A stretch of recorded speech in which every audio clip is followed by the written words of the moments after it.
Dear 2007s, welcome to our event. I'd like to ask, how are you? I'm great. How are you? We are grateful to have you today.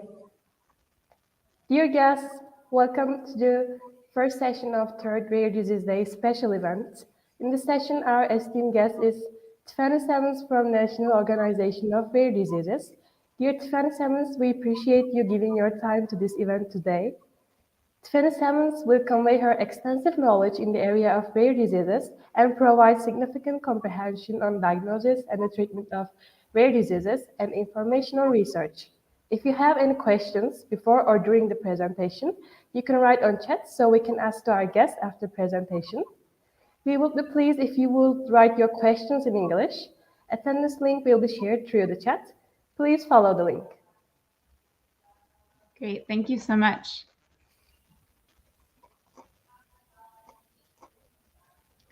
Am I able to share my slides or no? Yes, hocam. If you want, you can start. If you're ready, Yes. you may start. Okay, thank you. So thank you for that introduction. And I just want to take a moment to thank AGU BioGen for putting together this amazing event and allowing me the opportunity to speak with you all today. So like she said, my name is Tiffany Salmons, and I work for the National Organization for Rare Disorders, or NORD. But since I have about 40 minutes to speak with you tonight, I thought it would be helpful to start by sharing my own personal connection to rare and what led me to working in the rare disease space. I'm a mom and caregiver to a 6-year-old little boy with a rare disease. And our journey to the rare disease community was somewhat lengthy, as it is for many families. The day my son Rowan was born, we knew something was wrong, but it took 21 extremely long months of back-to-back testing to simply give that thing a name, merely just to define his symptoms so we could hopefully have this immediate manual of how to cure it, or a treatment plan at least. Though as many of you sitting here tonight know, that's not often the case with rare diseases, is it? We went through microarray testing, brain MRIs, countless panel tests, and EMG. Could it be SMA, said one doctor. What about Prader-Willi syndrome? How about a CMS?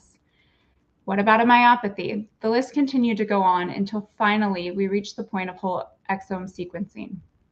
After an additional 6 long months, 182 days that seemed like an eternity waiting for those whole exome sequencing results, while continuing with neuromuscular testing throughout that duration, we finally found our one-fits-all holy grail diagnosis. Hey, Professor, sorry, I'm so sorry. We can see your presentation. You can or cannot? Yeah, we can't see. Okay, 1 second. I'm so sorry about that.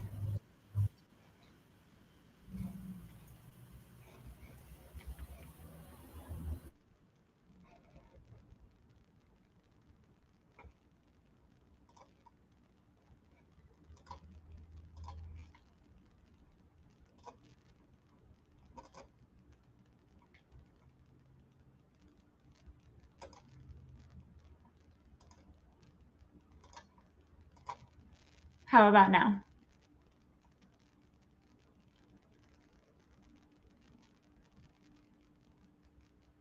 Is everybody able to see it now? Okay.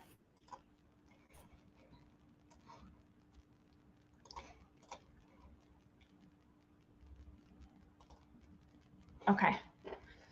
Sorry, everyone.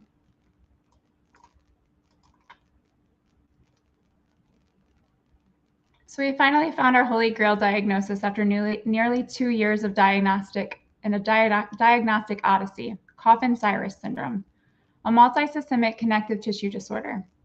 However, our geneticist's words to follow haunted me for quite some time. It is very rare, and we don't know anything about it. There are only 144 registered cases in the US as of now. Talk about getting hit with a ton of bricks. We waited 2 years to find an answer, but ultimately, the answer didn't change the course of action. Though even still, it was a huge weight lifted off my shoulders just knowing all the things that it was not. At least now we had a name to define the disorder that was trying relentlessly to define my son and his future. However, that and a 5-page list of encompassed symptoms is about all that we did have. There was no cure, no new treatment plan, and certainly not a manual. Just continue to treat symptomatically is what she told us, along with adding a few more specialists to our already lengthy list of 17. But what it did give me was Nord, which in turn gave me a community. As a parent of a child with complex medical needs, Google becomes your best friend and your worst enemy. And despite how many times each doctor specifically said, now whatever you do, do not go home and Google, of course I did just that. If no one else had answers, I was determined to try to find some. But along with all the terrifying things that popped up on my browser, at the very top of the list was Nord's rare disease database, with the best and most accurate description of Rowan's diagnosis I've found to date. I spent a lot of time on that website that week, and I have several times since, and now I even have the pleasure of working on that database and uploading new diseases every single day. But not only did I find the name of the one and only doctor in the world who specializes in CSS, Dr. Samantha Vergano, who would later open up a wealth of knowledge and become an integral part of Rowan's care team, but I found a link to get involved in my state through Nord's Rare Action Network and suddenly felt called to do just that. If I was fighting insurance every single day and educating my son's care team every single visit on a disease that they had never even heard of, why not let my voice be heard to the right audience? I wanted to work with people who could change the outcomes and make a difference for not only my son, but families just like ours.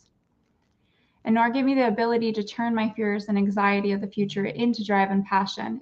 It gave me an opportunity to make a positive impact and be a part of a team to make a true difference.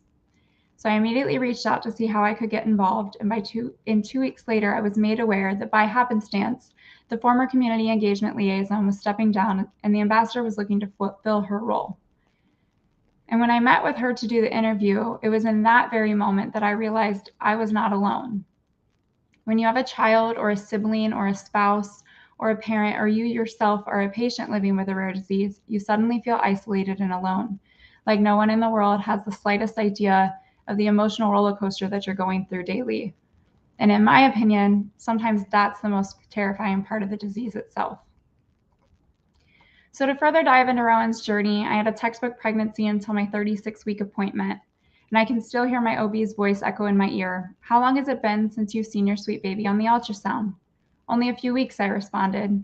But she knew something I didn't, that an ultrasound would indeed confirm. He hadn't grown in 3 weeks and his baseline was low and dropping. They rushed me to the hospital where I was induced immediately, and 13 and a half hours later, I delivered a very pale, very small, very floppy, 4-pound, 14.2 ounce baby boy. However, shockingly, our hospital stay was only extended by a day due to feeding difficulties and a few rapid shallow breathing episodes that they couldn't yet explain. But that was just the start of a journey I never anticipated. Within the first 4 months of life, we accumulated 4 specialists, and coming from a medical background, I knew this many diagnoses did not go unrelated. I also knew 36 weeks really wasn't all that premature. There had to be an underlying condition. And after that, it became a rat race between genetics and neurology just to find a diagnosis, both convinced it was indeed genetic or neurology, one over the other without any overlay. Subsequently, they both remain Rowan specialists to this day, along with about 20 more.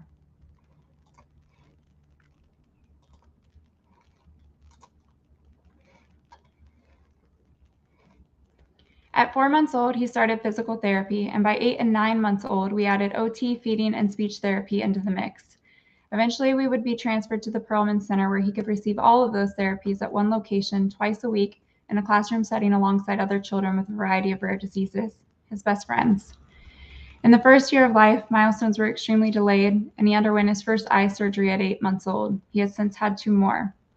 We saw the walls of Cincinnati Children's Hospital and the Cleveland Clinic more than our home, just desperate to find answers. Sometimes not knowing what you're dealing with is much more terrifying than the known. The possibility of a disease potentially being progressive consumed my mind and robbed me of a lot more moments of joy than I care to admit. They were so convinced it was a very progressive form of muscular dystrophy known as congenital myasthenic syndrome for such a long time. I couldn't fathom having to watch him slowly regress over an extended period to finally accomplish these milestones, just to go backwards and lose those capabilities and body functions by the age of 5 or 10 years old. But regardless of those fears and emotions that seemed to hit in waves, I was determined to never set limitations or boundaries on Rowan. Despite what the doctors told us, I was going to at least try. What could that hurt? They said he wouldn't walk until he was at least 4 years old. They said there was a good chance he'd never speak. And they said he'd be extremely cognitively delayed due to abnormalities found in his brain. But I am here to tell you all he proved them all very wrong and continues to daily. At 13 and a half months, he could sit independently, and over the next several months following, he began to learn how to walk with a gait trainer. The week of his second birthday, we lost his wheels and he began to walk independently.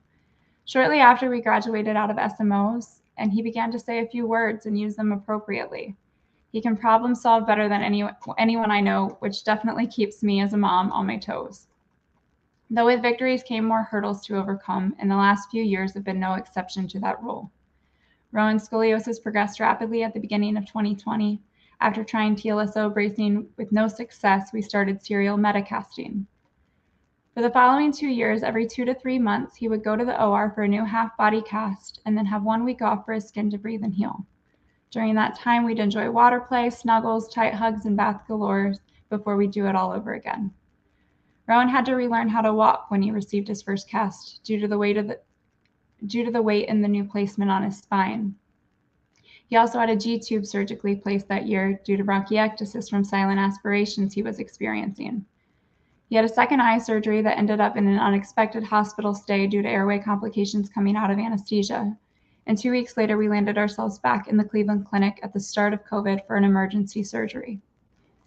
Rowan's body had rejected the cadaver tissue used in his eyelid to the point it forced its way out the incision, and as a result, he had a severe internal infection.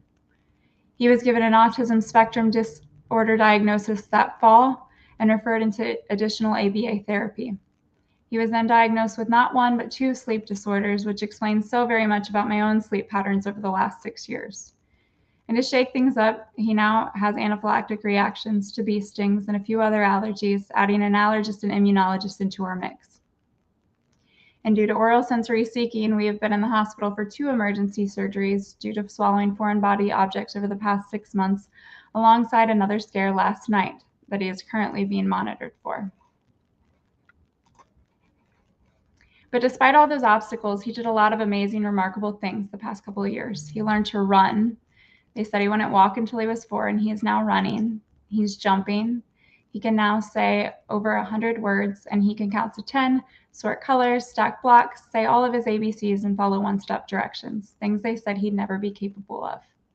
He has 25 specialists, 4 therapists, and an amazing pediatrician that all make up our village. People always have said it takes a village to raise a child, and I never pictured ours quite like this, but I'm very thankful for each and every one of them. So he is my little miracle and my connection to Rare, and he will continue to defy the odds and be the depiction of resilience for all the people fighting for him on behalf of this field. And he is why I'm so passionate about NORD's mission and proud to be a part of it in a small way. So with that, I will go ahead and kind of lead into what we do here at NORD. And these are some current pictures of him just to bring a smile to your face tonight. So I'll start with kind of what Rare Disease Day is all about. It's a day to raise awareness for the now over 10,000 rare disease patients across the world that impact over 350 million people globally. NORD is proud to be the official U.S. partner for Rare Disease Day, and we work alongside our sister organization, Eurordis, and others around the world to give an international campaign that shines a light on rare diseases and advocate for health equity for those living with rare diseases. If you guys are interested in learning more about the campaigns that we put on annually, I've linked the link here in this slide, and you can find other ways to get involved there as well. You'll also find this on our website, and these are several interactive tools that you're welcome to use as Rare Disease Day goes on. These are updated every year. You'll find things like press kits, educational materials, activities, and different templates and downloadables that you're welcome to use for any events moving forward. I also mentioned the Rare Action Network earlier in my presentation, and that's how I got my start and introduction to Rare before I came here on staff. And it's a great way to get involved. It's the nation's leading advocacy network working to improve the lives of the 30 million Americans living with a rare disease at the state level. RAN serves as a broad spectrum of stakeholders ranging from patients to families, caregivers, and friends, all the way to research and industry and physicians and academia. So if you're interested in learning more about that, I have linked that on our next slide here as well. which also explains all the benefits of joining RAN. Develop relationships with key decision makers and opinion leaders. You're a member of a 30+ million network. You're able to connect with other patients, caregivers, and stakeholders and share your story. Participate regionally and local events to connect, learn, and address the nation's leading issues, and receive news and information of what the network is taking action on. We also have a program that I have the pleasure of leading called NORD Students for Rare. It's a club and chapter program, and we currently have 62 across the US and Canada, and hope to eventually be able to expand this internationally, but we are just not there yet.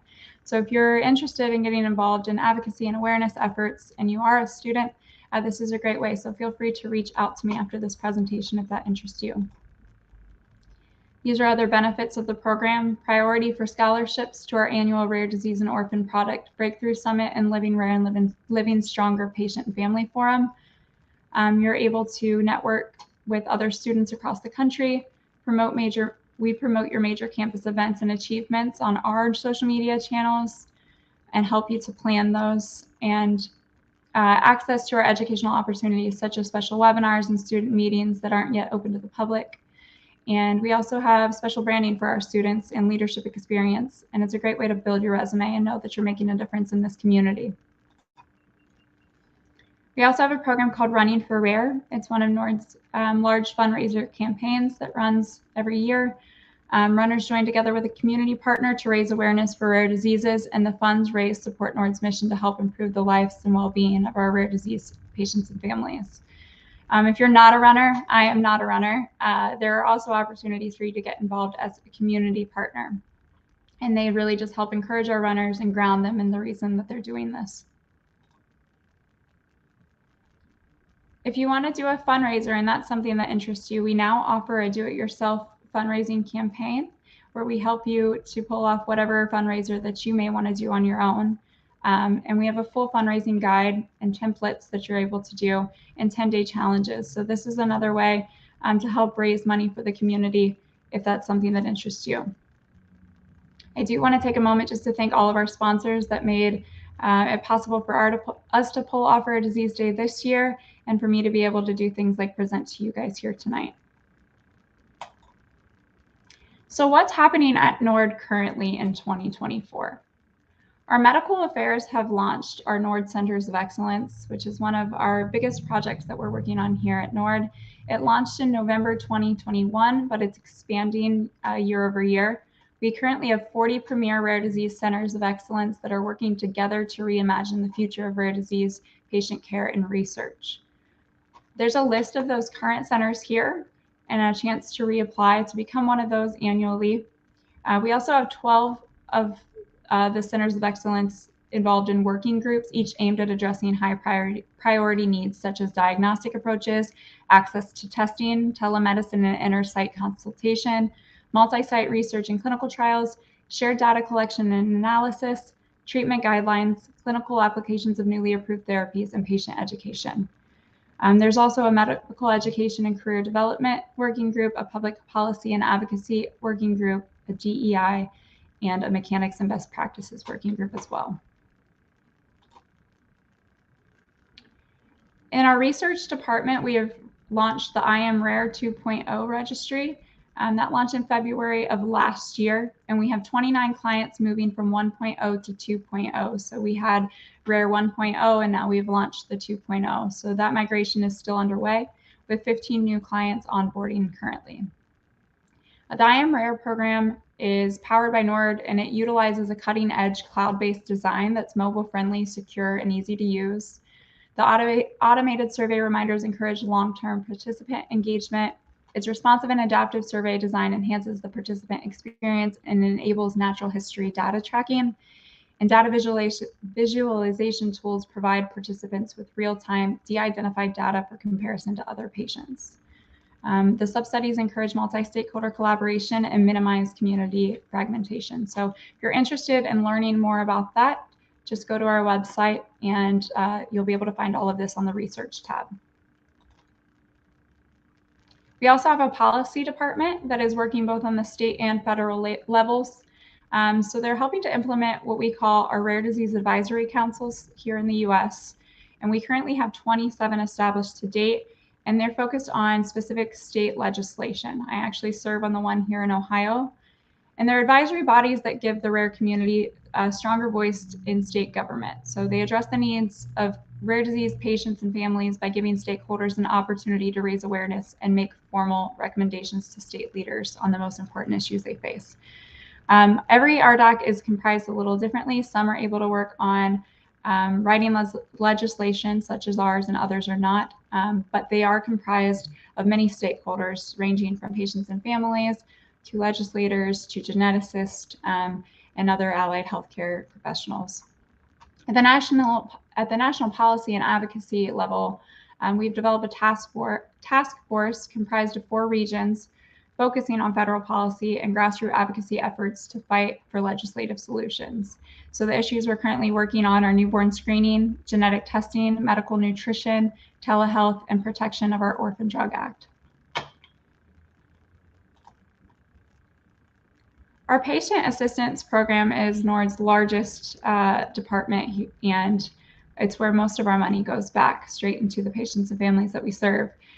We're well recognized, universally regarded as the experts in navigating the complex rare disease landscape with over 80 current active programs, ranging from free drug programs for financially eligible patients, premium and copay assistance, access to medical services such as durable medical equipment, diagnostics, and other things that are not always covered by insurance, expanded access, and travel and lodging assistance to things such as clinical trials.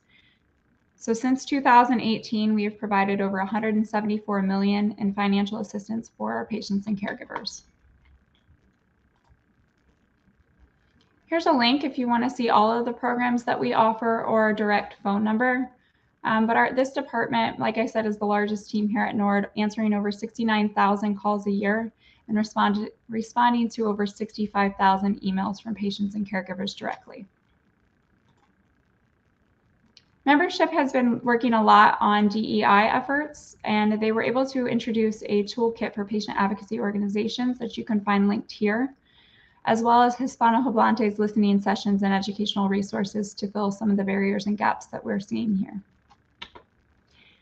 Membership is also comprised of over 346 member organizations that consist of patient advocacy organizations that are disease specific. So NORD is the umbrella organization for all people living with rare diseases. And so it's nice to be able to work at the different disease states as well by working with our membership. Education is the department I work on. And some of the things that we are working on is we were able to develop a drug development education series with the FDA. It went live on NORD's LMS, and we rolled this out this past summer. There are 13 detailed modules, and our audience is patients, caregivers, and advocacy groups primarily. We are also working on planning our Living Rare, Living Stronger, which is our patient and family forum that happens every June. And it is partnered with our Rare Impact Awards, which is a gala to represent all of the people making huge strides in the rare disease community. We also have a summit every year. It's called our annual Breakthrough Summit, and that's in full swing as well. If you're interested in joining us, whether it be in person or virtually, LRLS will be taking place in Los Angeles, California this year. It is a traveling roadshow event that changes year over year where we are located. So in the past 3 years, we've been in Ohio, DC, and now going to the West Coast. And then we have Summit every October this year. It's going to be October 20th through 22nd, I believe. And that will take place in Washington, DC every year. I mentioned students for earlier, so we are currently up to 62 clubs and chapters, and we have over 30 rare disease events that they are putting on anticipated for this year. Our department also works on CME, an accredited continuing medical education program. We work on webinars for things that we find pertinent to our community, and we also have a video library, a rare disease database, and clinical trial postings that we try to keep up to date on our website.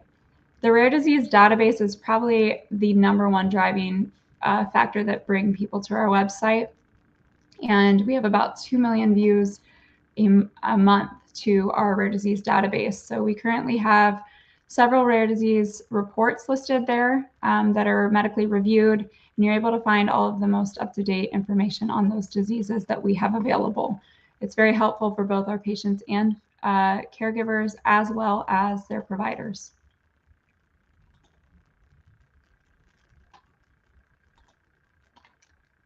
So that's a little bit about what we're working on here at NORD, and I'd love to open it up to any questions that you all have for me.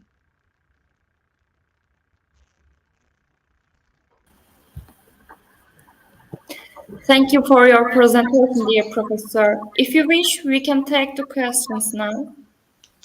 That'd be great. Thank you. Okay. Can development of the rare disease be prevented before birth?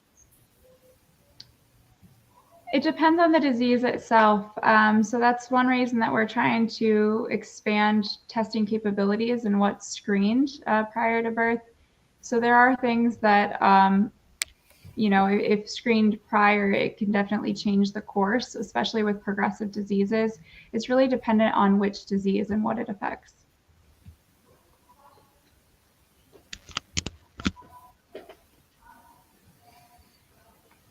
Next question. Next question is, how is biotechnology is used in the implementation of clinical trials on the rarest diseases, and what challenges are encountered in this process? So that one is actually one that would be better answered by my research team, but I'm happy to get that answer and be able to provide it back for you. Thank you. What can we do as a volunteer in NORD?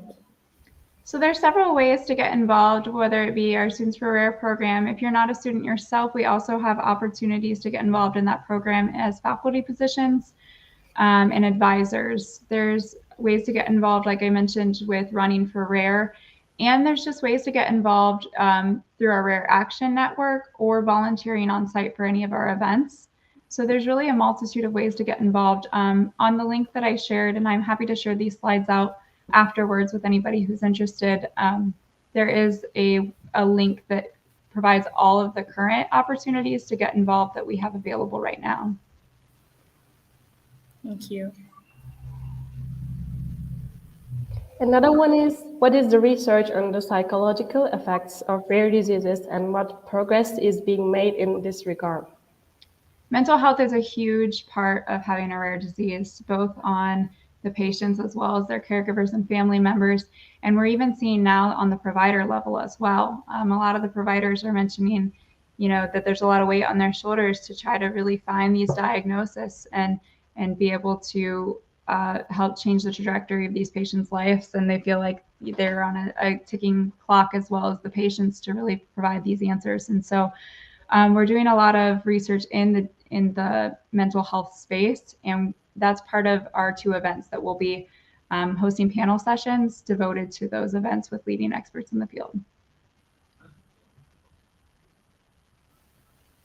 Also, I'm curious about this question. How can individuals actively participate in Rare Disease Day initiatives to make a meaningful impact in raising awareness and advocating for the needs of those affected by rare disease? Yeah, that's a great question. So we have a couple annual campaigns that are done globally that have been really successful, and 2 are just show your stripes. So in medical school, you're taught when you hear hoofbeats, think horses, don't think zebras, meaning think of all the common diseases that you're likely overlooking, not the things that are rare. And so because of that, the zebras kind of become our mascot for rare diseases. And so we all wear stripes. I don't know if you can see, but I am today. And the things on my wall all represent stripes as well for the rare disease community. But it's really a conversation starter. If you get a lot of people together wearing zebra stripes, people want to know why. And so that really helps to bring awareness and have an opportunity to educate people on rare diseases. Another really neat campaign that we've been able to do globally is Light Up for Rare. And so we are getting monuments, even including the Eiffel Tower one year, lit up all across the world in rare disease colors. And our global colors for Rare Disease Day are green, blue, pink, and purple. And so when you have all of these monuments across the world lit up in these bright colors, The NIH is actually lighting up again this year, and several of our COEs and hospital institutions, as well as our universities. And that's another way to kind of bring awareness, and people are curious why. And it's another great conversation starter. Thank you. Did you check your relatives about having rare diseases? If so, are rare diseases genetically or not? A lot of them are, not all of them. So it really depends on the disease, but I do see that there are several, I would say a majority, I would even venture to say, are genetic, but there are also things that are neuromuscular or not genetic. As far as my personal case, my son's disease is de novo, meaning it's a spontaneous mutation. So it's not carried from my ex-husband nor I.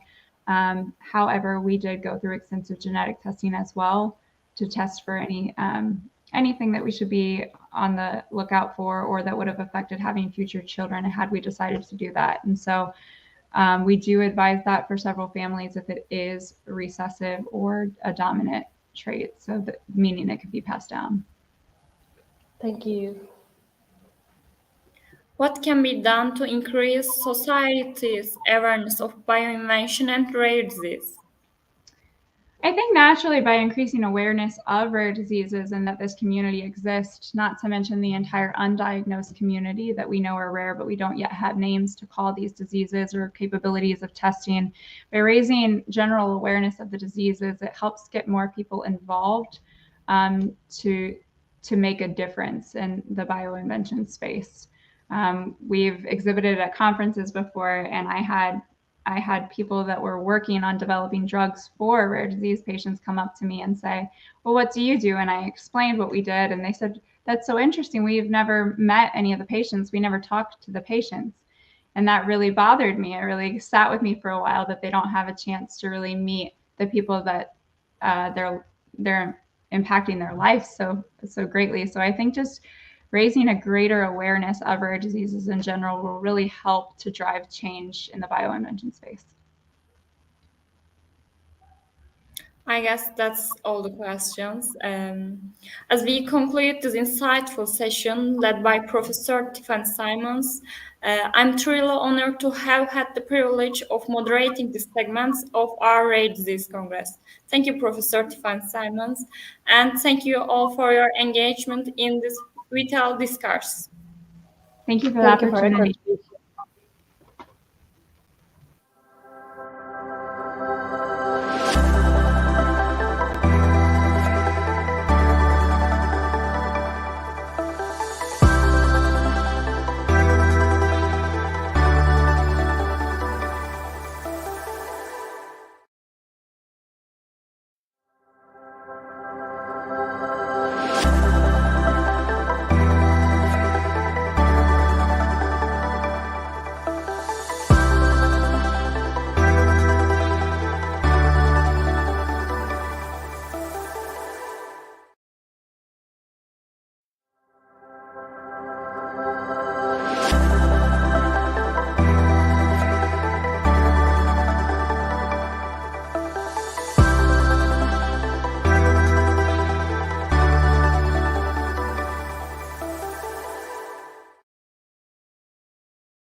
Merhabalar Cihat Hocam, hoş geldiniz. Merhabalar, merhaba, hoş bulduk. Sizlerle olmak bizler için mutluluk verici hocam. Nasılsınız? Teşekkür ediyorum. Benim için de çok güzel bir gün aslında bu. Çok onur duydum davetten dolayı. Zaten bu öncelikle teşekkür etmek istiyorum. Şeyma Hanım nezdinde bütün Abdullah Günü Üniversitesi'nin bu topluluğu gerçekten çok güzel bir işe imza atıyorlar bugün. Ve ben de buraya ait olmaktan, dahil olmaktan son derece mutlu ve gururluyum. Tekrar teşekkür ediyorum. Biz de çok teşekkür ediyoruz hocam. Hocam 25 yıllık ilaç sektörü deneyiminizden sonra pek çok alanda çalışmalarda bulunmuşsunuz. Aşı, organ nakli, hemofili tarzında birçok çalışmalarda bulunmuşsunuz. Peki nadir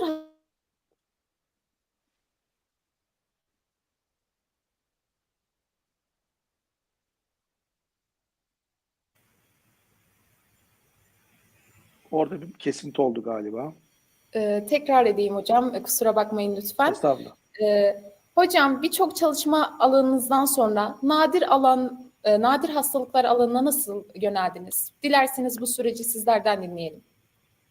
Şöyle benim 25 yıllık bir ilaç sanayinde bir çalışma hayatım oldu. Bunun hemen hemen yarısını nadir hastalıklar alanında geçirdim. Nadir hastalıklar şöyle aslında farkındalık noktasında az önceki sunumda da gerçekten çok güzel bir sunumdu. O sunumda da bütün kavramlar ve bütün aslında mesajlar ağırlıklı olarak farkındalığa bizi yönlendiriyor. Zaten bugün bu toplantının amacı da farkındalık. Bir konuda ne kadar farkındalığınız artarsa o konuya daha fazla ilgi duyuyorsunuz, daha fazla eğiliyorsunuz. Sadece nadir hastalıkları olan bireyler ve aileleri değil, aslında bütün toplumun bu alanda farkındalığının ve bilgisinin sürekli artıyor olması gerekiyor. Böyle olduğu zaman aslında nadir hastalıkların tedavisinde, tanı ve teşhisinde daha fazla ilerlemek mümkün. Ben uzun yıllar transplantasyon alanında çalıştım. Aslında transplantasyonda farklı bir pencereden bakarsanız nadir hastalıklara benzeyen bir alan. Tam nadir hastalıklar belki kavram olarak uyuşmuyor ama orada da benzer şeyler var.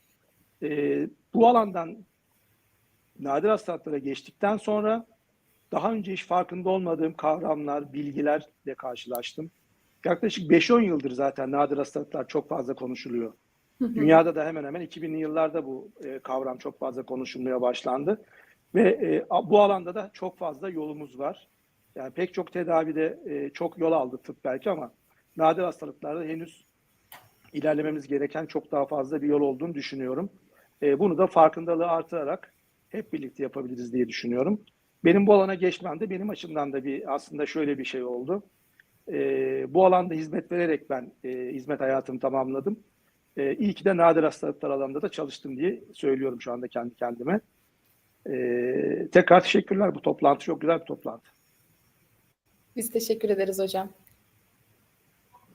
Hocam dilerseniz sunumumuza geçebiliriz. Tamam.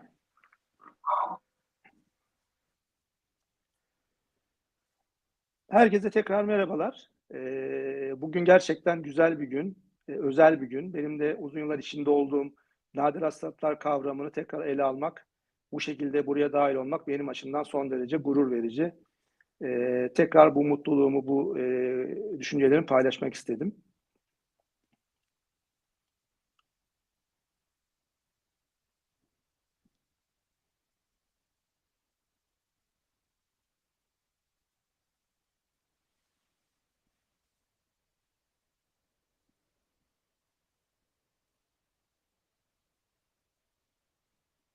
Slide'ı değiştirebilir miyiz acaba?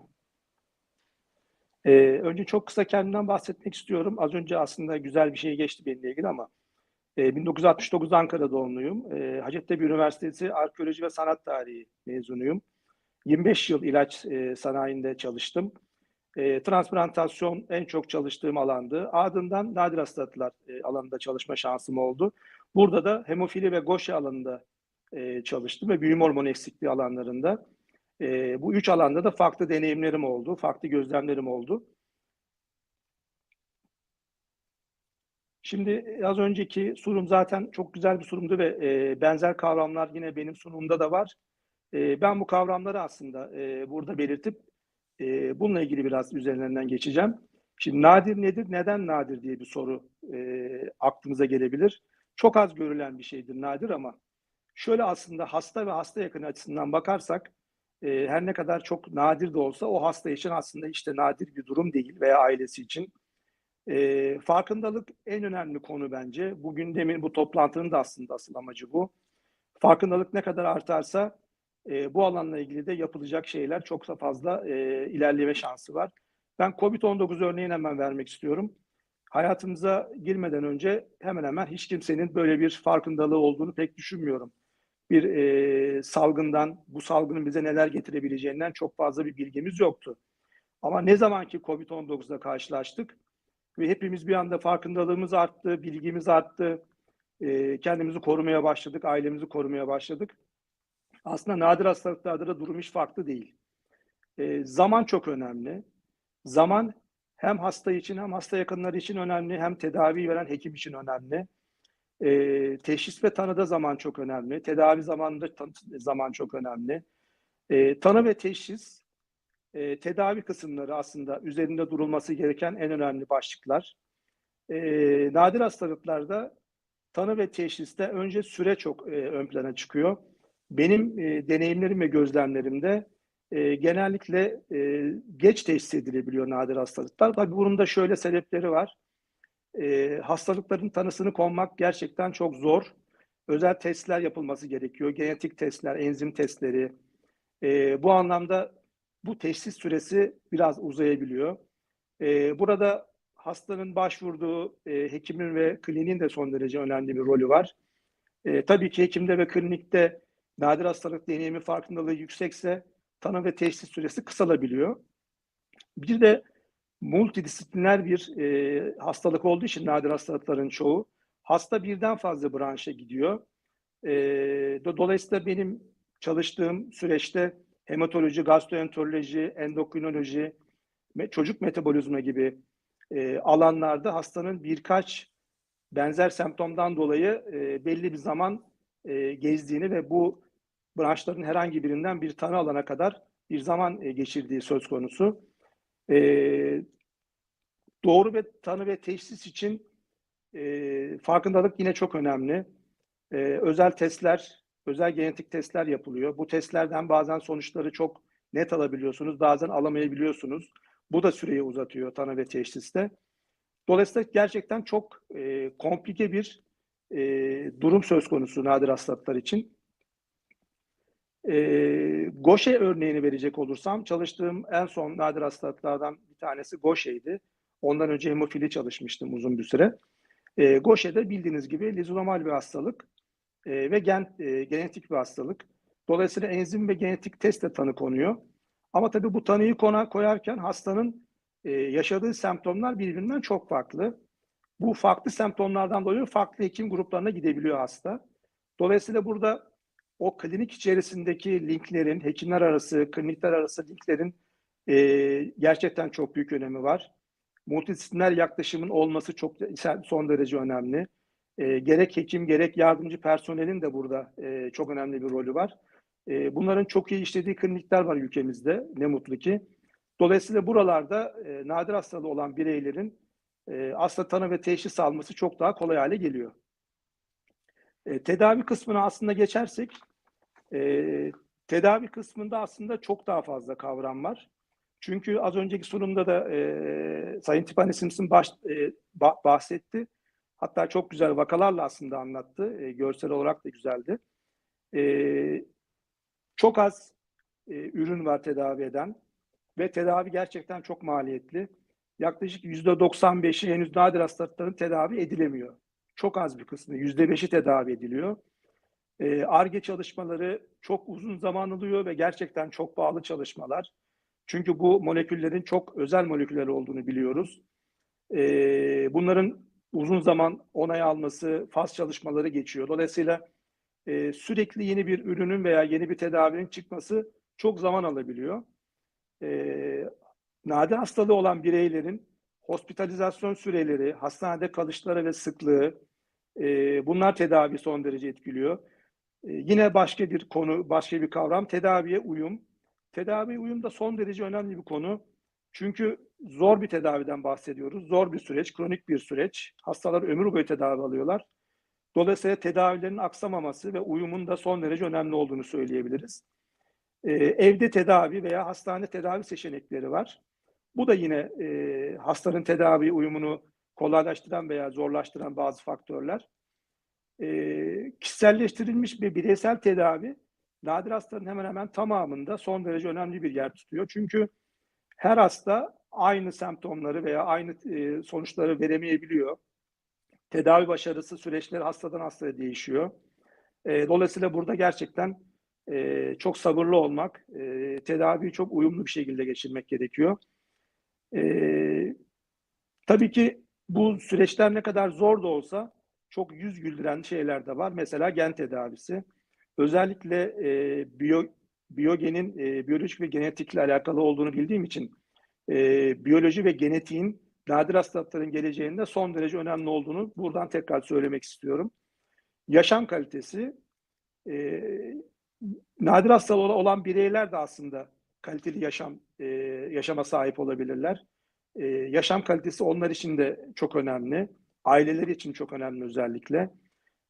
Tabii bir takım sosyal ve ekonomik problemler de ortaya çıkabiliyor. Psikolojik problemler de ortaya çıkabiliyor. Sadece ilaç tedavisi dışında nadir hastalığı olan bireylerin ve ailelerin sosyal desteğe ve gerekirse sosyopsikolojik desteğe de ihtiyaçları olabiliyor. Tabii bunu sadece onların nezdinde değil, şu anda burada bulunan herkesin, ben de dahil, bir nadir hastalıklar gönüllüsü olduğunu düşünürsek yapmak çok da zor değil diye düşünüyorum.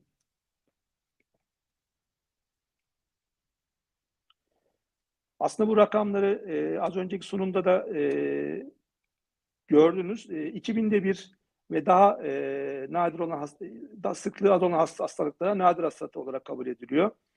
7-8 bin civarında nadir hastalık var dünyada. Bu sayı artarak ilerliyor.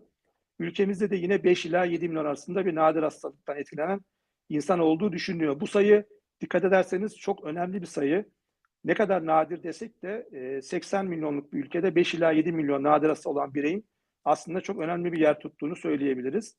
Hastalıkların %80'i %100 genetik, %20'si de çevresel veya idiopatik olarak karşımıza çıkıyor. Genetik kısmı zaten hani o alanda uzmanların işi ve çok da aslında bu alanda güzel çalışmalar Türkiye'de şu anda başladı ve devam ediyor.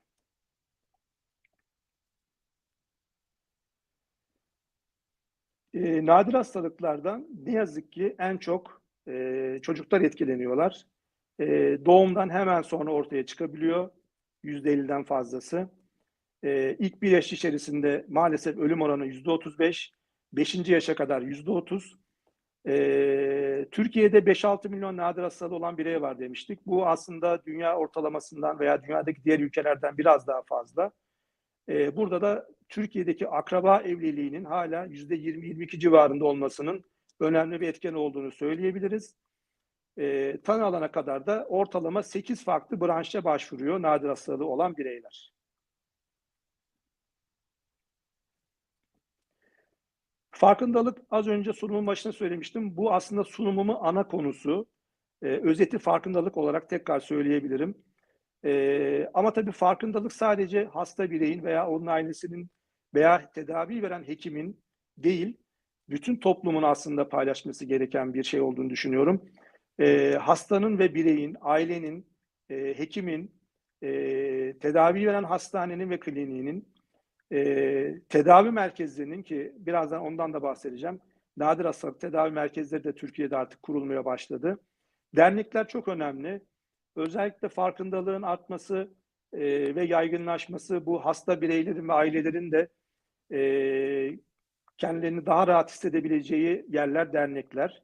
Sivil toplum kuruluşları, buna da aslında BioGen çok önemli bir örnek şu an, çok güzel bir örnek. Tekrar takdir ediyorum bu yaptığınız işi. Ve tabii ki benim dahil olduğum öncesinde ilaç sanayide bu farkındalığın içerisinde olan ana noktalar olarak söyleyebiliriz.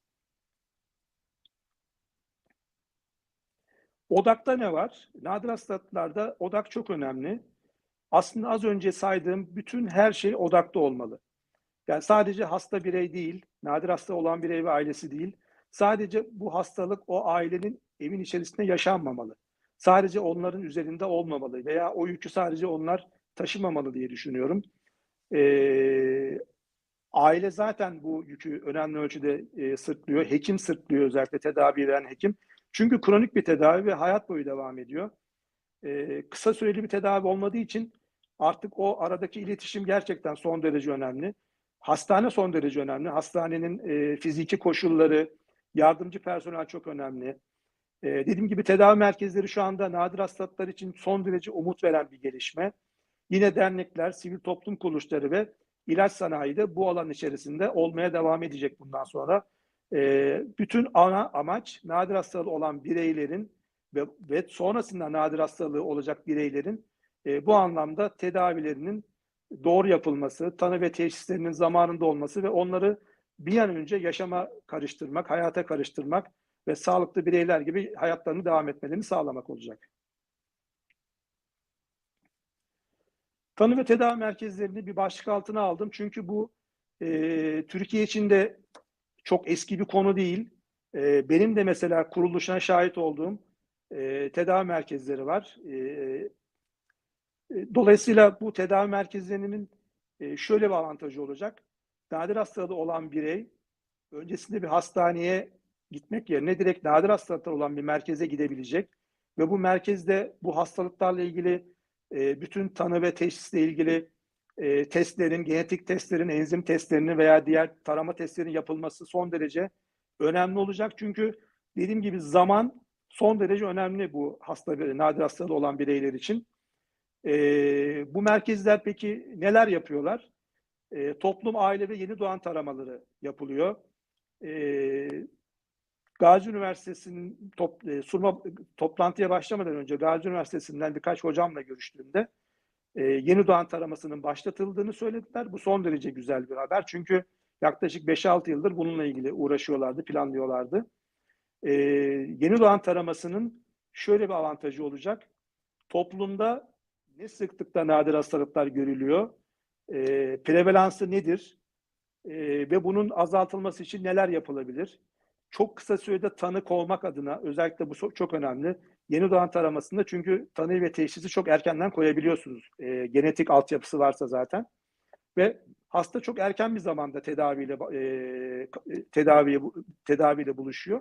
Dolayısıyla sonrasındaki semptomatik problemlerden, hayatını tehdit edecek noktaya gelmesinden de kurtulmuş oluyor. Yine yeni ilaç geliştirmek, özellikle yine Gazi Üniversitesi ve Ankara Üniversitesi'ni yine örnek vereceğim. Benim çünkü bizatihi çalıştığım kurumlar. Burada yeni ilaç geliştirmek çok önemli çünkü ilaçların faz çalışmaları çok uzun sürüyor ve çok az molekül bu çalışmalarda ele alınabiliyor. Yani her çalışılan molekül de piyasaya sürülemeyebiliyor. Bunun bir sürü onam ve belli aşamalardan geçmesi gerekiyor. Dolayısıyla Türkiye'de de faz çalışmaların yapılıyor olması gerçekten çok gurur verici bir şey. Nadir hastalıklarla ilgili projeler, pek çok proje, bunlar eğitim projeleri olabilir, hastalık projeleri olabilir, gen tedavileri. Aslında benim en çok sevindiğim, en çok aslında umutlandığım şey buydu. Biz nadir hastalıklara başladığımda hiç gen tedavisinden bahsedilmiyordu. Sadece ilaç tedavisi, o an için hangi ilaç varsa onun tedavisiyle ilgili bir durum söz konusuydu. Ama yaklaşık 3-4 sene önce, 5 sene önce gen tedavilerinin artık başladığından, gelebileceğinden bahsettik. Herhangi bir zaman periyodu yoktu. Ama gen tedavileri de şu anda Türkiye'de başladı. Gazi Üniversitesi'nde bununla ilgili biraz sonra örneği de vereceğim. Türkiye'de bu tür tanı ve tedavi merkezlerinin artmasını diliyorum nadir hastalıklar konusunda. İnşallah o yolda da güzel işler yapılıyor şu anda. Herkesin emeğine sağlık. Bütün hocalarımızın, bütün kurumlarımızın. Evet, az önce dedim, nadirde umut var. Yani nadir hasta olan bireyler umutsuzluğa kapılmasınlar. Bizatihi ben bu işin içinde olan birisi olarak başladığım noktadan geldiğim noktaya baktığım zaman benim de umudum gerçekten daha fazla arttı. Çünkü nadir hastalıkların ne zaman, nerede, kiminle karşılaşacağını hiçbirimiz bilmiyoruz. Yani her ailede nadir hastalık olma ihtimali son derece yüksek. Az önce bahsettiğim gen tedavisi bu anlamda aslında tedavinin olabilmesi adına en çok umut veren gelişme olarak söyleyebilirim. Hemofili B'de gen tedavisi Türkiye'de başladı. Dünyada ikinci ve üçüncü olmak üzere 2 hastada gangliosidosis gen tedavisini Gazi Üniversitesi başlattı. Yine dünya ve Türkiye'de ilk fenilketonin 2 hastada gen tedavisini başlattılar. Bir tanesi beyin yolla, bir tanesi sistemik yolla. Bunu da bizatihi oradaki çok değerli hocamızdan bu bilgiyi alarak kendi izniyle paylaştım. Ve bu şunu gösteriyor. Nadir hastalıklarda umut var. Umutsuz değiliz. Hep beraber bu alanda farkındalığı artırırsak zaten tıpta da çok iyi gelişmeler oluyor. İnşallah bütün nadir hastalıkların tedavisi kısa zamanda da gerçekleşir. Ve tüm hastalarda tedavilerine kavuşurlar. Evet, ben sunumumu Nadir'de umut var diye bitirmek istiyorum ama sunumun başında ben Şeyma Hanım'a bir sürprizim var demiştim. Onu heyecandan sunumun sonuna bırakmak durumunda kaldım. Bir anda da hani konudan sizi koparmamak adına ben arkeolog ve sanat tarihçisiyim. Asıl mesleğim bu. Kayseri'de benim 6 yıl kadar aslında transplantasyon alanında çalıştığım bir şehirde. Dolayısıyla Kayseri'ye çok gelip gittim. Ben Kayseri'nin belki yabancı konuşmacılarımız da eğer duyuyorlarsa Kayseri'nin tarihi açıdan çok önemli bir konusundan bahsetmek istiyorum son 1-2 dakika. Süren var değil mi? Evet hocam. Buyurun Tamam. siz. Şimdi Kayseri çok eski çağlardan beri çok önemli bir yerleşim merkezi. Tabii hepsinden bahsetmek son derece uzun zaman alır ama Türk dönemi öncesi, Türk dönemi sonrası, Neolitik zaman. Ama Kayseri'de Kültepe diye bir yer var. Kültepe Kaniş diye geçer burası. Bunu herkes bilir. Geçen ben de bir araştırma yaparken buna rastladım ve bunu mutlaka dedim söyleyeceğim bu sunumda. Kayseri Kültepe, Kaniş, Karum diye geçiyor. Burası dünyanın ilk ticaret merkezi. Bu son derece önemli bir şey. Yaklaşık milattan önce 3000'li yıllarda burada Asur ticaret kolonileri bölgesel krallıklarda herhangi bir Anadolu'da bir büyük bir krallık, birleşik bir devlet yok. Yerleşik krallıklar var böyle farklı şekilde çok daha fazla. Burada ticaret yapmaya başlıyorlar. Uzun bir süre burada ticaret yapıldıktan sonra yaklaşık 23 bin küsür toprak tablet, ticaretle ilgili tablet bulunuyor burada. Bir dünyada bunun eşi ve benzeri yok. Ve bu tabletlerde o zamanın ticaret kuralları, kanunları, vergilendirmeler, ticaret hukuku, aile hukuku, evlilik ibranameleri, boşanma yazıları, aklınıza ne geliyorsa burada var. Yani aslında bu Anadolu'nun ilk yazılı belgelerin olduğu yer diye söyleyebiliriz. Anadolu'nun ilk tarihin yazıldığı yer diye söyleyebiliriz. Sonra Hititler 1900-1800 yıllarında milattan önce bölgeye hakim olup devlet kurduktan sonra Asur ticaret kolonileri ortadan kalkıp buradaki Kaniş Karum'un Kültepe'nin de önemi azalıyor. Sonra Kayseri şu an bildiğimiz gibi Erciyes Dağı'nın eteklerinde kuruluyor. Böylece bir tarihi bir bilgi vermek istedim. Umarım biraz da böyle toplantının da biraz renklenmesi adına iyi olmuştur. Teşekkürler hocam bu kıymetli bilgileriniz için. Rica Sizlere ederim. aktardığınız için. Hocam değerli sunumunuz için teşekkür ediyoruz. Dilerseniz YouTube'dan gelen soruları cevaplandırabiliriz. Tamam. İlk sorumuz, Türkiye'de nikah öncesi sağlık testleri yapılıyor ve genetik hastalık risklerine bakılıyor diye biliyoruz. Ancak neden bu hastalıklar bu testlerde engellenemiyor? Neyi yanlış yapıyoruz sizce? Şimdi bu standart testlerin hangileri olduğunu ben çok bilmiyorum belki ama bütün nadir hastalıkların bu standart testlerde olmadığını biliyorum. Çok az şeye bakılıyor aslında. Yani bildiğim kadarıyla talasemiye bakılıyor. Bir de son alınan şeyle SMA hastalığına bakılıyor. Yani nikah öncesi sağlık testlerinde aslında daha fazla nadir hastalıkla ilgili bir parametre olabilir. Tabii bu dediğim gibi ekonomik boyutu olan bir konu. Ve zaten bazı nadir hastalıklar da genetik testle çok tanımlanamayabiliyor. Yani sadece Gaucher hastalığında 300 farklı gen mutasyonu var. Siz bu gen mutasyonları içerisinde 3 tip Gaucher ile ilgili karar veriyorsunuz. Yani 297 tane farklı daha gen mutasyonu var.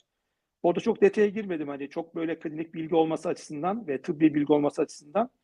Dolayısıyla nadir hastalıklarda tanı ve teşhis gerçekten zor. Sadece genetik testte de bu şeyi veremeyebilirsiniz. Çünkü taşıyıcılık var, aktif hasta var.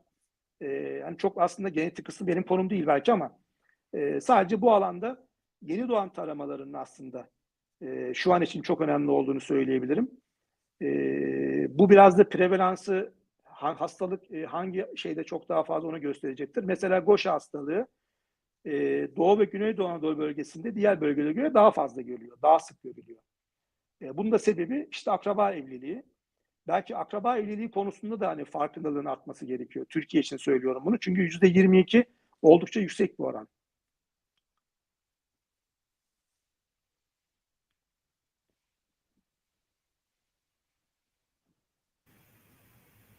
Hocam diğer sorumuzla sizlerleyiz. Evet, nadir hastalıkların artarak katlandığını Artarak söylüyoruz. katlandığını söylediniz. Artmasının başlıca sebebi nedir? Aslında- İnsanlar bilinçlenmesine rağmen neden hala artıyor bu oranlar? Aslında burada çok daha fazla faktör var. Yani bu hastalıkların çoğu genetik kökenli olduğu için %80'den fazlası. Hani bunun içerisine her şeyi sokabilirsiniz. Yani yaşadığımız dünyada iklim değişikliği olsun, beslenme tarzları, alışkanlıkları olsun, yani genetiği bozabilecek çok daha fazla şeyle maruz kalıyoruz diye düşünüyorum. Bu işin sadece bir tarafı olabilir. Ama tabii nadir hastalıklar tıp ilerledikçe keşfedilmeye başlandı. Yani 2 sene önce 5.000 nadir hastalık vardı. Şu anda 7-8 bin nadir hastalık var. Tiffany Simmons'ın sunumunda 10 bin nadir hastalık olduğunu mesela oraya belirtmiş. Dolayısıyla nadir hastalıktan hani bizim bildiğimiz gibi işte grip var, gripin de işte şu kadar türü var. Ondan şöyle korunabilirsiniz gibi değil. Genetik geçişli olduğu için, genetik mutasyonlu olduğu için aslında teşhis edilmesi, takip edilmesi son derece zor hastalıklar.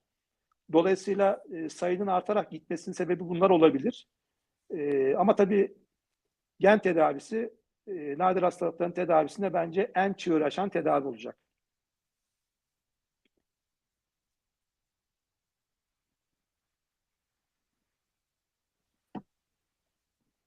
Evet, burada mental sağlık durumu benim sunum içerisinde bahsettiğim önemli bir konuydu. Nadir hastalığı olan bireylerin hastalık tanısı ve teşhisi aldıktan sonra özellikle çocukluk çağında değil belki ama sonraki dönemlerde hani kişinin kendini daha iyi tanıdığı bir dönemde işte ergenlik olabilir veya erişkin dönemde olabilir. Hastalığı kabullenmesi, bu hastalıkla yaşamaya çalışmayı öğrenmesi, tedaviye uyum sağlaması ve bununla beraber ailenin de aslında aynı şeyleri yapması son derece önemli. Burada mental sağlık durumu çok çok önem arz ediyor. Çünkü zaten çok ciddi semptomları olan bir hastalıkla karşı karşıyasınız ve bu sizi mental olarak da eğer dibe vurdurursa bununla mücadele etmekten vazgeçersiniz. Ya da doğru mücadele edemeyebilirsiniz. Tedavinizi düzgün yapmayabilirsiniz. Bu noktada az önce üstünde durduğum aile, dernekler, yine dijital ortamda çok daha fazla nadir hastalıkla ilgili artık şey var, uygulama var.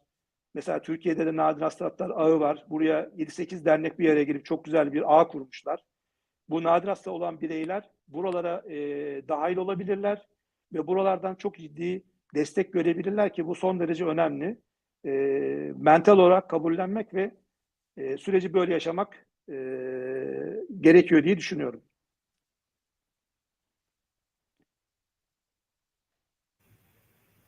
Diğer sorumuz hocam. Nadir hastalıkların epigenetik mekanizmalarını anlamak için hangi yöntemler kullanılır? Yani burada çok fazla aslında yöntem var. Dediğim gibi buradaki gen kısmı, gen mutasyonu kısmı bambaşka bir uzmanlık alanı.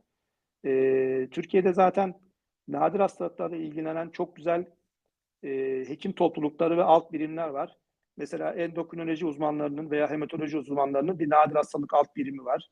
Çocuk metabolizma nadir hastalıklar konusunda son derece öne çıkıyor Türkiye'de. Ve tabii ki genetik üniversitelerin veya hastanelerin genetik merkezleri, özellikle işte BioGen gibi sizlerin içinde olduğunuz genetik merkezleri, buradaki genetik mühendisliğin gelişmesine paralel olarak aslında bu yöntemler gelişecek. Şu andaki var olan yöntemler belki tüm nadir hastalıklar açısından henüz yeterli olmayabilir. Tanı ve teşhisin kolaylaşması adına bunların ilerlemesi gerekiyor. Ama dediğim gibi bütün odağımızı aslında bütün odağı farkındalığı gen tedavisine vermek faydalı gibi duruyor. Çünkü bu hastaların hepsinin tedavisi çok kolay değil. Bazı genetik hastaların, bazı nadir ve genetik hastalıkların tedavisi yok gerçekten. Hani o konulara çok tabii değinmek istemedim. Çünkü işin şeyi çok biraz üzücü oluyor tabii ki. Yani farklı fenotipleri olan hastalıkların hepsi farklı seyredebiliyor. Yani aynı mesela Gaucher tip 1 hastalığının enzim tedavisi varken tip 2 hastalığının enzim tedavisi yok. Yani tip 2 hastaların 2 ila 3 yaşına kadar kaybedilmesi söz konusu. Veya tip 3 hastalığında bir de nörolojik bulgular ekleniyor. Dolayısıyla o hastaların da yaşam süresi tip 1 hastalarından farklı oluyor. Kendi işlerinde bile farklı şeyler olan hastalıklar olduğu için bence burada çok daha farklı yöntemler kullanabilir ve bunlar da geliştirilebilir hala. Yani gelişime açık bir alan nadir hastalıklar. Bir diğer soru hocam, robotik teknolojisinin nadir hastalıklarının tedavisi üzerindeki rolü gelecekte ne olacaktır? Yani burada bunu aslında gen tedavisi de düşünmek lazım. Çünkü nadir hastalıkları olan bireylerin şu anda aldığı klasik tedaviler var, enzim tedavileri var, oral tedaviler var. Bazı cihazlarla tedavi ediliyor bu hastalar.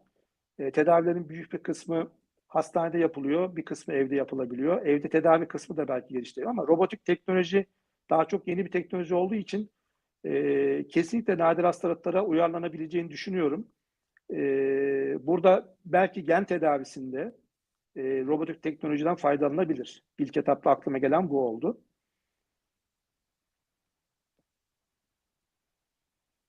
Diğer sorumuz hocam. Nadir hastalıklarda farkındalık yaratmanın çok kıymetli olduğunu söylediniz ve COVID örneğini verdiniz. Nadir hastalıklar için farkındalık oluşturmak adına ne çaplı etkinlikler yapılmalı?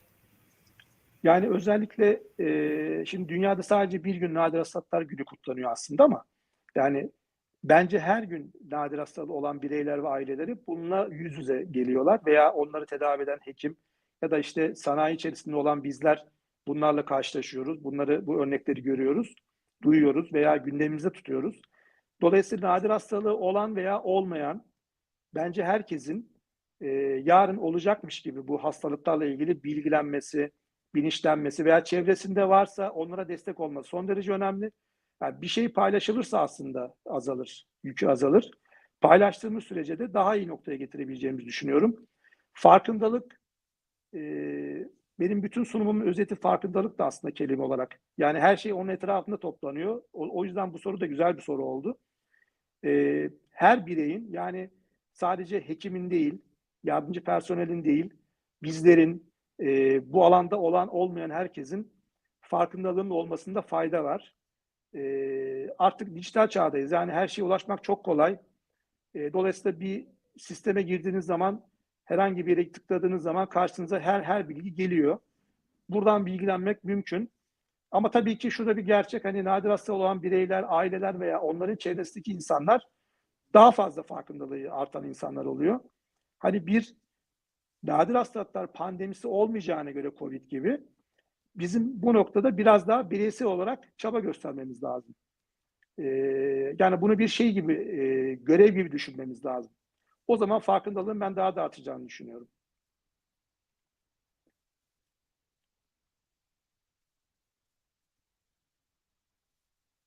Evet, burada çok uzman bir soru geldi. Gaucher tip 1 ve Niemann-Pick hastalığı arasındaki belirleyici faktör nelerdir? Şimdi bu iki hastalıkta genetik testlerle ve enzim testleriyle aslında ortaya ayrım yapılabilen şeyler. Semptomları çok benziyor. Özellikle karaciğer ve dalak semptomları çok benziyor. Her iki hastada karaciğer dalakta şişme ortaya çıkabiliyor. Kan parametrelerinde benzerlik olabiliyor. Dolayısıyla bu iki hasta grubu da aynı hekim grubuna gidebiliyorlar hematoloji veya gastroenteroloji açısından.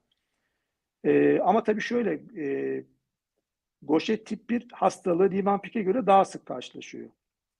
Yani kendi içinde de Gaucher tip 1, tip 2 ve tip 3'ten daha fazla. İyi ki de öyle çünkü tip 2'nin zaten tedavisi yok. Tip 3'ün tedavisi daha zor. Nörolojik tutulumdan dolayı.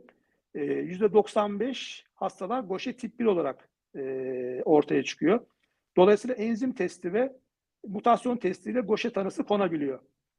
Zaten ülkemizde Gaucher tanısını koyabilecek çok güzel merkezler, klinikler var.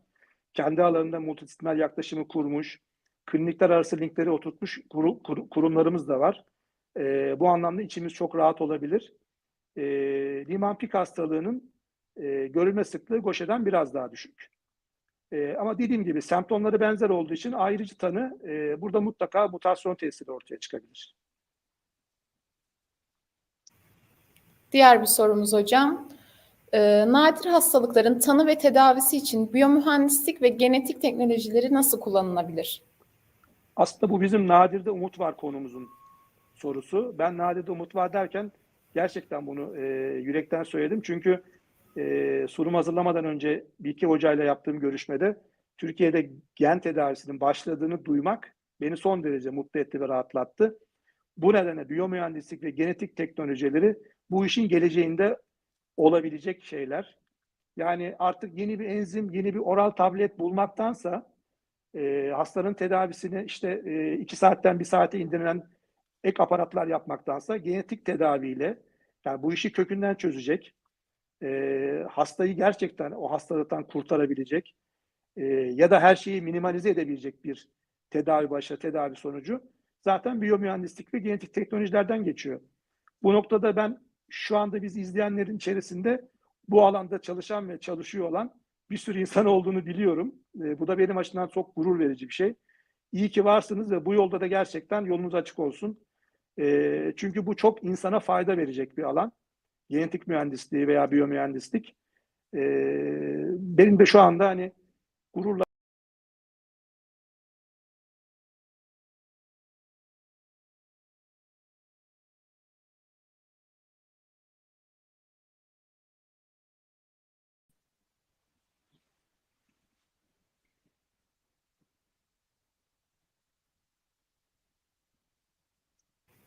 Teşekkürler hocam. Cümleleriniz bizler için de çok gurur vericiydi. Diğer bir sorumuzu alalım. Nadir hastalıklarla ilgili genetik danışmanlık hizmetleri nelerdir? şimdi nadir hastalıklarla ilgili özellikle üniversitelerimizde genetikle ilgili son derece güzel şeyler yapılıyor. Mesela Gazi Üniversitesi'ne örnek verebilirim. Gazi Üniversitesi'nde genetikte bu alan çok son derece başarılı hocalarımız var. Burada nadir hasta olan bireyler veya ailesi buradan her zaman için genetik danışmanlık alabilirler. Dolayısıyla bütün gelişmelerden haberdar olabilirler. Zaten bu hastaların takipleri çok sıkı yapılıyor. Çok yakın takip yapılıyor bu hastalar. Dolayısıyla kronik ve hayat boyu süren bir tedavi olduğu için çok düzenli aralıklarla zaten buradaki genetikle ilgili hekimler, uzmanlar hastanın bütün takiplerini yapıyorlar. Dediğim gibi genetikle alakalı gelişen her şey, yani üzerine konan her şey bu alanı bambaşka bir noktaya getirecek. Nadir hastalıkların tedavisini ve tedavi sonuçlarını. Bunları söyleyebilirim.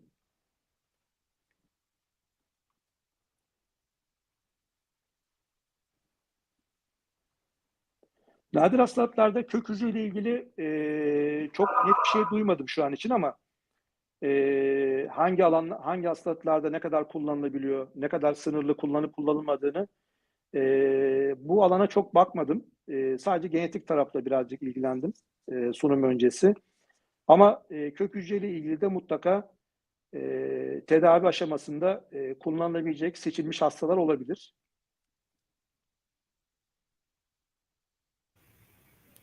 Diğer sorumuz hocam. Biyomalzeme alanında hızlı yenilikler gelişiyor sizin de bildiğiniz üzere. Bu yenilikler nadir hastalıkların tedavisine nasıl katkı sağlıyor veya sağlayacaktır? Yine şunu söylememde fayda var. Nadir hastalıkların tedavileri de yıldan yıla gelişiyor.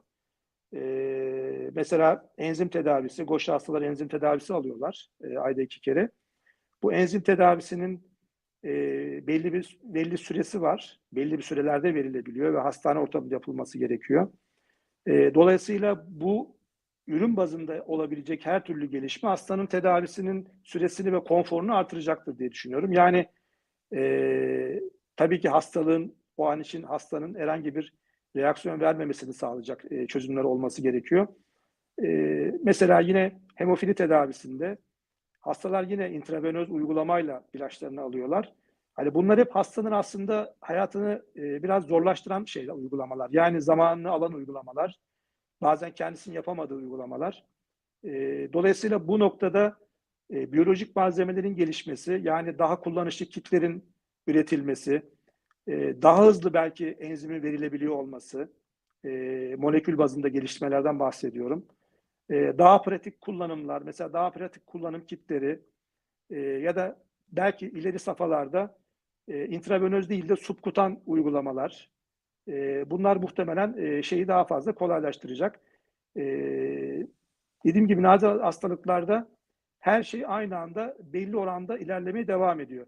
Yani bir yandan nadir hastalıklar merkezleri kuruluyor, bir yandan gen tedavisi başlıyor, bir yandan da yeni moleküller geliştirilmeye çalışılıyor. Bunlar hep emek isteyen şeyler ve zor süreçler, uzun süreçler. Umarım bundan sonra daha hızlı ilerler ve nadir hasta olan bireyleri daha hızlı yeni tedavilerle buluşturma şansımız olur. Umarım hocam. Diğer soru hocam. Nadir hastalıkların tıp dışındaki disiplinlerle ilişkisi nedir? Nadir hastalıkların tıp dışında yani hemen hemen insanın hayatındaki pek çok noktada etkileyen bir durum nadir hastalıklar. Dediğim gibi kronik hastalık, kronik bir süreç olduğu için nadir hastalıklar tedavi süreci hayat boyu sürüyor ve zor bir süreç, zahmetli bir süreç hem ekonomik anlamda hem sosyopsikolojik anlamda. Dolayısıyla bence burada nadir hastalıkların tıp dışındaki sosyolojiyle belki toplum bilimlerle alakalı mutlaka önemli kontaklı şeyleri, noktaları var. Dediğim gibi herkesin sahiplenmesi gereken bir nokta. Yani bu alanı daha fazla anlatmak adına bu alanla ilgili bazı farkındalıkları yapma şansı olur. Mesela bazen bir dizi izlerken o dizide bir hasta görüyorsunuz, nadir hasta olan bir birey görüyorsunuz ve o hasta dizi izleyenler bir anda onun farkına varıyor. Böyle bir hastalık varmış, böyle bir tedavi şekli varmış diye. Ve bu empati yapmalarını sağlıyor.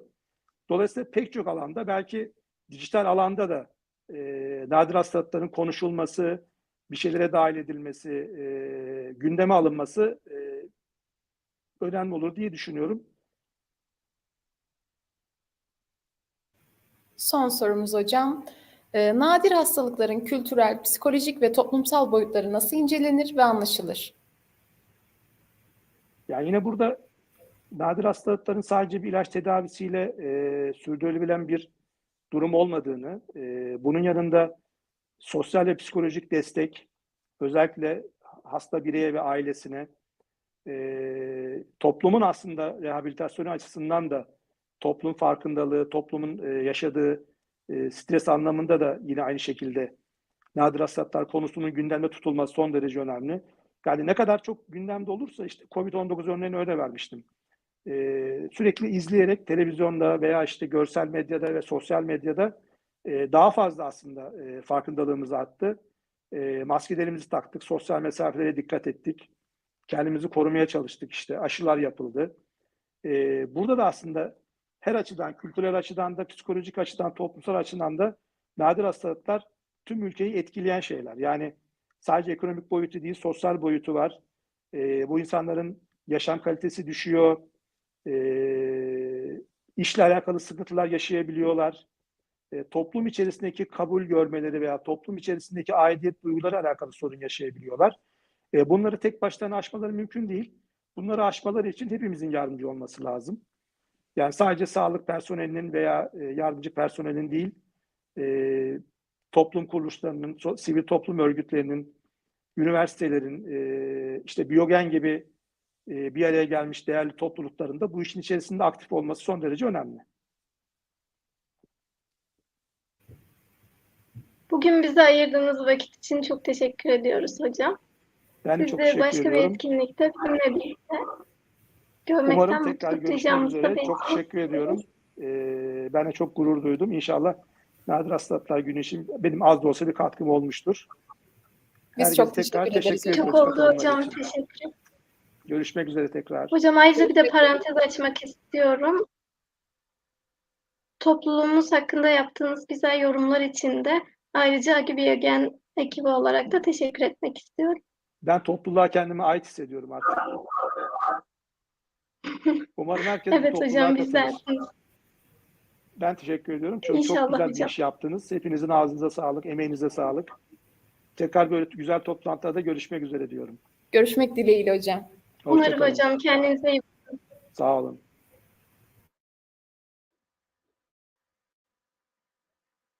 Aradan sonra devam edeceğiz.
Good evening again, everyone.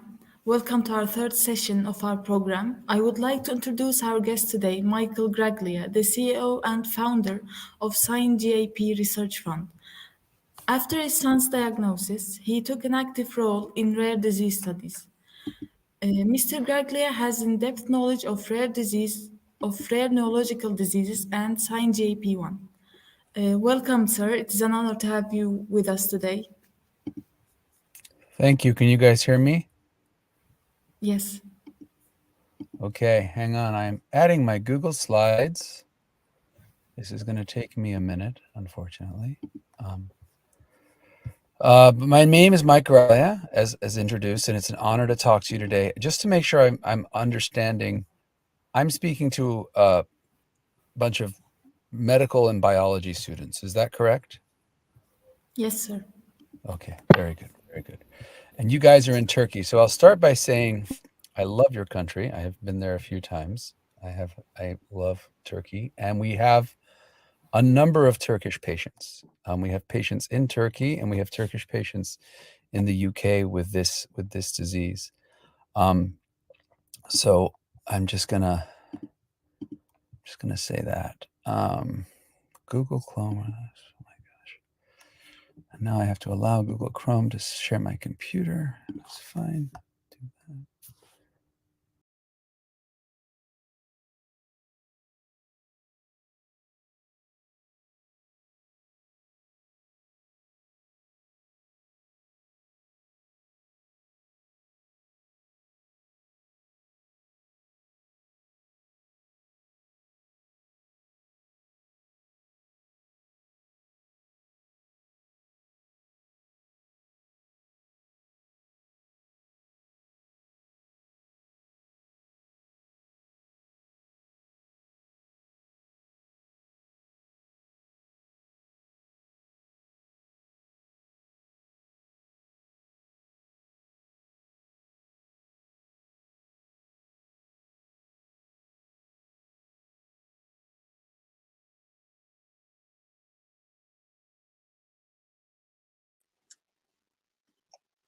Can you guys hear me? Yes. Yes, John, we can hear you. My sincere apologies for that. Okay, let me show you. Can you guys see this slide? It says loading. Yes, there you go. Okay, most important thing, you guys as students, write down or take out your phones and take a picture of that QR code. This is a Google slide deck, and you can have all my slides. So everything I'm going to say, you have the whole deck. You can have it right now. So please just write singap.fund/23. Okay, so this is my deck about SingAP, and I have 20 minutes. Is that right? Can you hear me? It can be, yeah. Okay, cool. So let's go. Here's the agenda. I'm going to talk about myself, talk about science, patients, and then the organization. And then we are at Cure SingAP 1 everywhere on the internet. So this is me and my son. And please interrupt me. Just say something if there's any problems or any technical difficulties, because I'm looking at my slides, so maybe you won't be able to see me. Or I might not understand if something isn't working. So this is my son. I have a degree in mathematics, a degree in international affairs, a degree in business. I had a life before my son got sick. I was in the Peace Corps. I worked for the World Bank. I worked for BCG. I worked for the Gates Foundation. But then when my son got ill, I realized that nobody was working on SingAP. There was no group doing any good work, and I needed to create an organization. So I did that 5 years ago. I left my career 4 years ago, and I now lead the organization that I created. But I also sit on my car has decided. I also sit on a number of boards: the American Epilepsy Society, IVI, PMC, and Combined Brain. Anyway, I do a lot of rare disease. That's what you need to know. So this was my son when he was 3. And I think what you need to know about this is that, he was just a beautiful little boy, 0 to 2, a little bit slow, but we thought maybe he just took after his dad. And then at 3, he started having seizures, or we started seeing seizures. And that's when my journey with SingAP began. So again, delays were evident until the age of 2. He had a clear seizure at 3. We did an EEG, which is this thing you see on his head, these wires measuring the brain, confirming epilepsy. Because of the way he showed up, they first did a test called a CMA, or chromosomal microarray, looking for a disease called Fragile X, which is much better known. And then they did a genetic testing panel leading to what was called a VUS, or variant of uncertain significance, because the type of mutation, it wasn't clear. So then we had to do an RNA sequencing to resolve that. I realize that this might be unfamiliar to some of you, but it's important to understand that I had to go through 3 different tests to get his diagnosis by the age of 4. And I lived at the time basically next door to Stanford University, which is an excellent institution. Most people take years to get through all this testing, and in some places it's not even available. So you can understand why we have 400 patients in the US and I think it's 6 patients in Turkey, right? It's just too hard to get this testing. It's still hard to achieve. But it's also important to understand that we lose a lot of patients where the doctors stop at the CMA or they stop at the bus. All of these files, if you're curious, are available online. The link is at the bottom. Please take a look, see what it's like to get this diagnosis. So let's talk about the science, since you're all scientists. SYNGAP1 is one of the early epilepsy genes. And that means that we've had years to work on it. So all this pretty picture on the left is just conveying the idea that there are so many genes that affect the brain. And if just one of them goes wrong, you have a problem. And I think it's important, I'm sure you know this, but let me make the point. This is a de novo mutation. De novo means new or spontaneous, right? So when people hear genetic, sometimes they think hereditary. This is not this would be inherited, but Tony did not get this disease from mom or dad. Tony got this disease because when he was created, there was one error in the DNA, and that error happened in the SYNGAP gene. But if an error happened in any of these genes, and that gene lost function, you would have disease, right? That's what's important to understand. When you think, I'm talking about SYNGAP1 today because that's my expertise, but all of these genes, these random letters and numbers, are actually the beginning of an entire disease if there's a typo. And on the right, you see this very important graph showing you when certain genes were found to be disease causing, right? And you can see basically in 1995 is when we started realizing, if there's a problem with KCNQ2, SCN2A, whatever, you will have a disease. And then things slowed down. And then right around 2008, 2009, we started figuring out a lot more genes cause disease. And you see how quickly that list grew. The list now is 800 genes long. But what you need to know is that little red arrow is where SYNGAP was. So actually, one of the earlier genes in the series. Okay, so this is another super important slide. Am I talking too fast? Is this okay? If there's any comments, please let me know. Is okay? It's okay, hocam. Okay, great.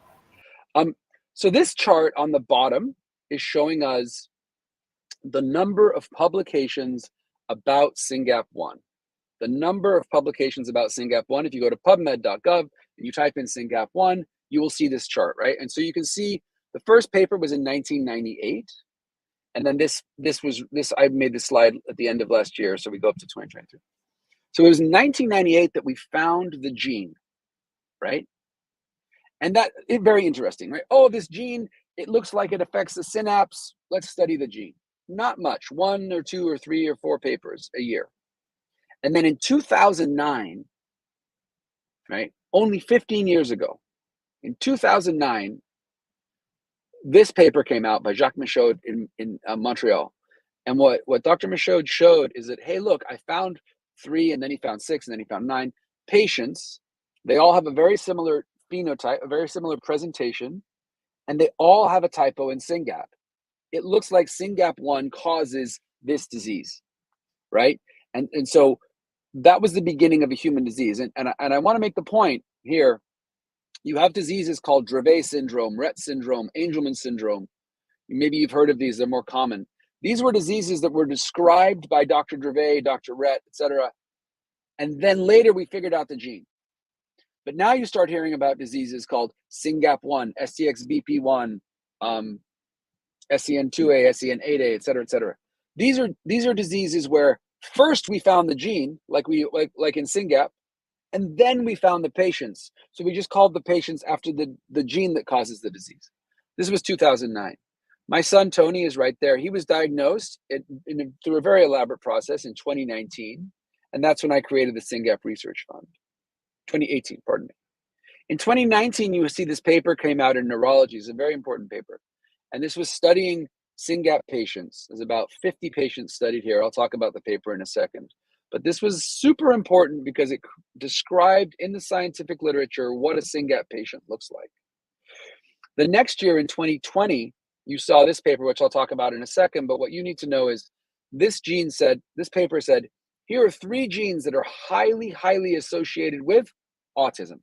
And as we all know, certainly in the US, I assume it's a little bit the same in Turkey, we're having more and more patients with autism, right? So this was a big deal. What's causing autism? Well, these genes have a lot to do with autism, including SYNGAP1. The next year, we got an ICD-10 code out of the US. This is less important for you guys. The year after that, we had Fu et al., which is Fu et al. Is an update on Satterstrom, again affirming SYNGAP, very, very important. And exciting for me as a parent, in 2022, we had these companies announce they were working on genetic therapies. And in 2023, another couple of companies, I'll talk about that. But a genetic therapy would be a therapy that says, okay, these children are sick because there is a problem with SYNGAP1. Let's make a medicine that goes into the brain and makes the brain make more SYNGAP1, right? That would solve the problem. Because basic science here, we all have 2 copies of every gene. We get 1 copy from mom, we get 1 copy from dad. And but every gene you've got, you should have 2 copies, 1 from mom and 1 from dad. One of those, in my son and in all of our patients, one of those copies is broken, right? One of those copies is broken in a different way. And so Tony has a bad copy and a good copy. And we can't fix Tony's bad copy because then we would make a medicine for Tony and a medicine for each of our children is too much work because they all have a different break. But they all have a good copy too. So if we could just make that good copy work harder, then the good copy can hopefully fill in the gap that we've got from the bad copy. That's what these medicines are about.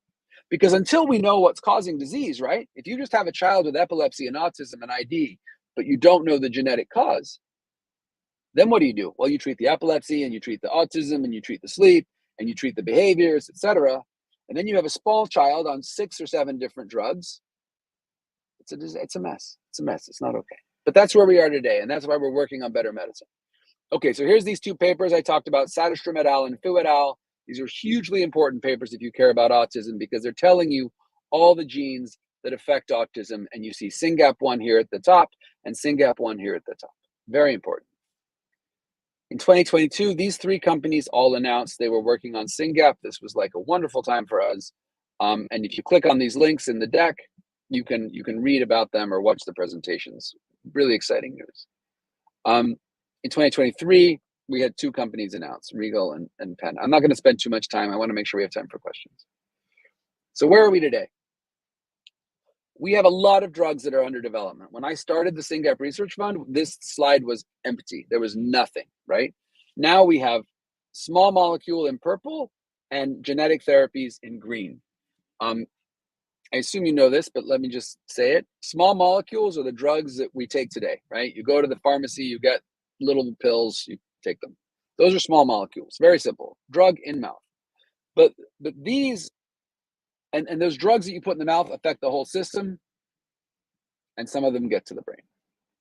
These drugs here, these green ones, are these new medicines, these precision medicines that we are building to go into the brain and make the brain make more SYNGAP, or make SYNGAP last longer, or whatever.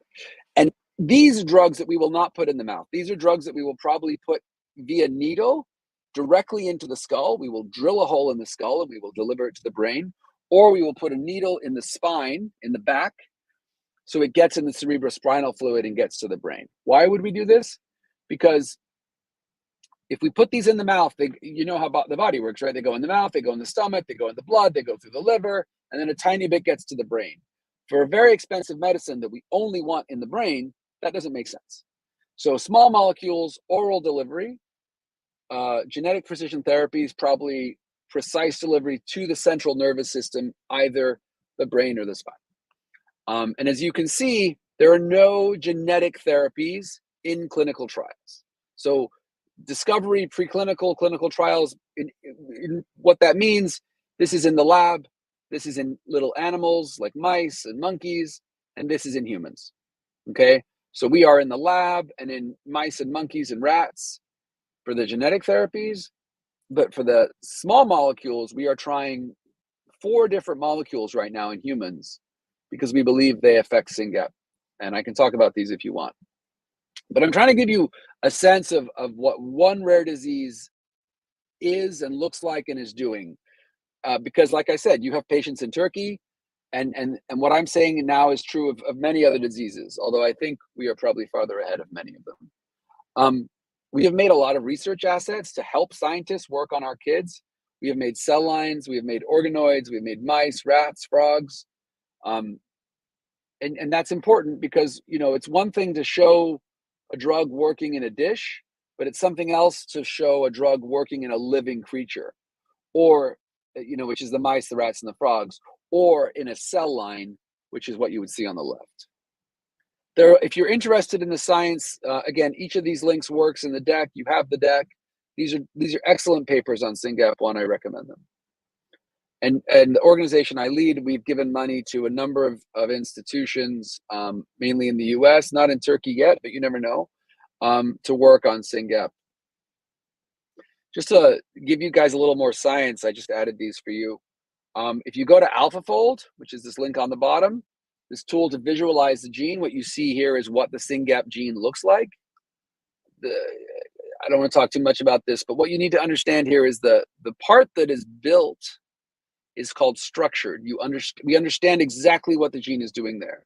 But the part that looks like bad spaghetti, this is unstructured. And this is part of the reason why SYNGAP is so complicated, is it's really unstructured. And it's a large and very complicated gene. A better way of thinking about SYNGAP is this Swiss Army knife on the bottom right.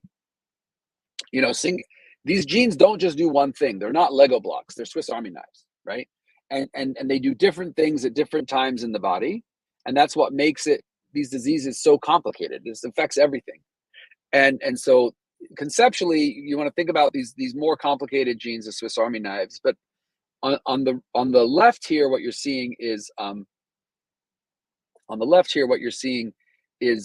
different isoforms. So with alternate splicing, with different beginnings and endings, the SYNGAP gene can take different shapes and do its different functions in the body. This is truly interesting. And as students, I cannot emphasize this enough. You should all get into genetics because we are still at the very beginning of this science. And I think what I'm saying now about SYNGAP is going to be true of the hundreds of other genes, and we need people to learn about this. This is a more conceptual way of thinking about the gene. So at the top, you see the 21 exons of SYNGAP. An exon is like a chapter of the gene. And on the bottom, you see that there are 3 N terminuses, or the beginning of the gene, and 4 C terminuses, or the end of the gene. And if you change those different terminuses, you know, an A at the front and a beta at the back, you would get a different type of SYNGAP, a different flavor of SYNGAP. This is super, super cool stuff in genetics. I'll skip this. What you're seeing here is, again, here are the 21 exons of SYNGAP. You see most of the disease-causing mutations that have been diagnosed in humans in the middle, right? Why in the middle? Because if you have a mutation on either end, it's probably less dangerous. Why would it be less dangerous? Well, if you think about it, if you have a mutation here, you're still going to get isoform short BA, right? Because if the typo is before the book begins, it doesn't matter. It's the way to think. If there's a typo in the introduction, you can still read the book. So this is pretty high science, but super fascinating to think. Each gene has a story like this, right? What are the isoforms? What are the core domains? What are the central parts? And what's happening to patients who have a mutation here? Maybe they're just a little slow, or they have minor seizures or whatever. So I think a lot of the children that are in our hospitals and in our institutions who have autism, who have epilepsy, have a genetic cause. We just haven't figured out how to find and work on those mutations yet. Same picture, different paper, same. So in summary on the science, and then I'll keep going, SYNGAP is caused by de novo variants. It is loss of function only, meaning one copy doesn't work and they don't have enough. We do not have any gain of function, which is where you have too much. That's a whole other kind of disease not found in SYNGAP. It is a key regulator of synaptic plasticity. The synapse, of course, is how we learn and remember, and the plasticity is how the brain manages those synapses. So SYNGAP is a critical part of the post-synapse. There's the pre-synapse, which is where the information comes from, and the post-synapse, where it goes. And as you see in this picture, the big purple thing is SYNGAP. Gene was found in 1998, first patients in 2009. I'll talk about incidence and prevalence later. Okay, SYNGAP patients. Let's talk about, now that was all about the science, let's talk about the humans. Again, tremendous literature exists on SYNGAP. I would urge you to read about it. All of these links go through to publicly available papers. This is that neurology paper I mentioned in 2009. What this shows you is that 99% of the patients at that time had seizures, and the seizures varied from absence to eyelid myoclonia to other forms. What does this mean in English? It means in SYNGAP, the patients start with absence seizures, and then they go to eyelid myoclonia, and then they go to atonic drops, and then they go to tonic drops. An absence seizure is a staring spell. If I just stop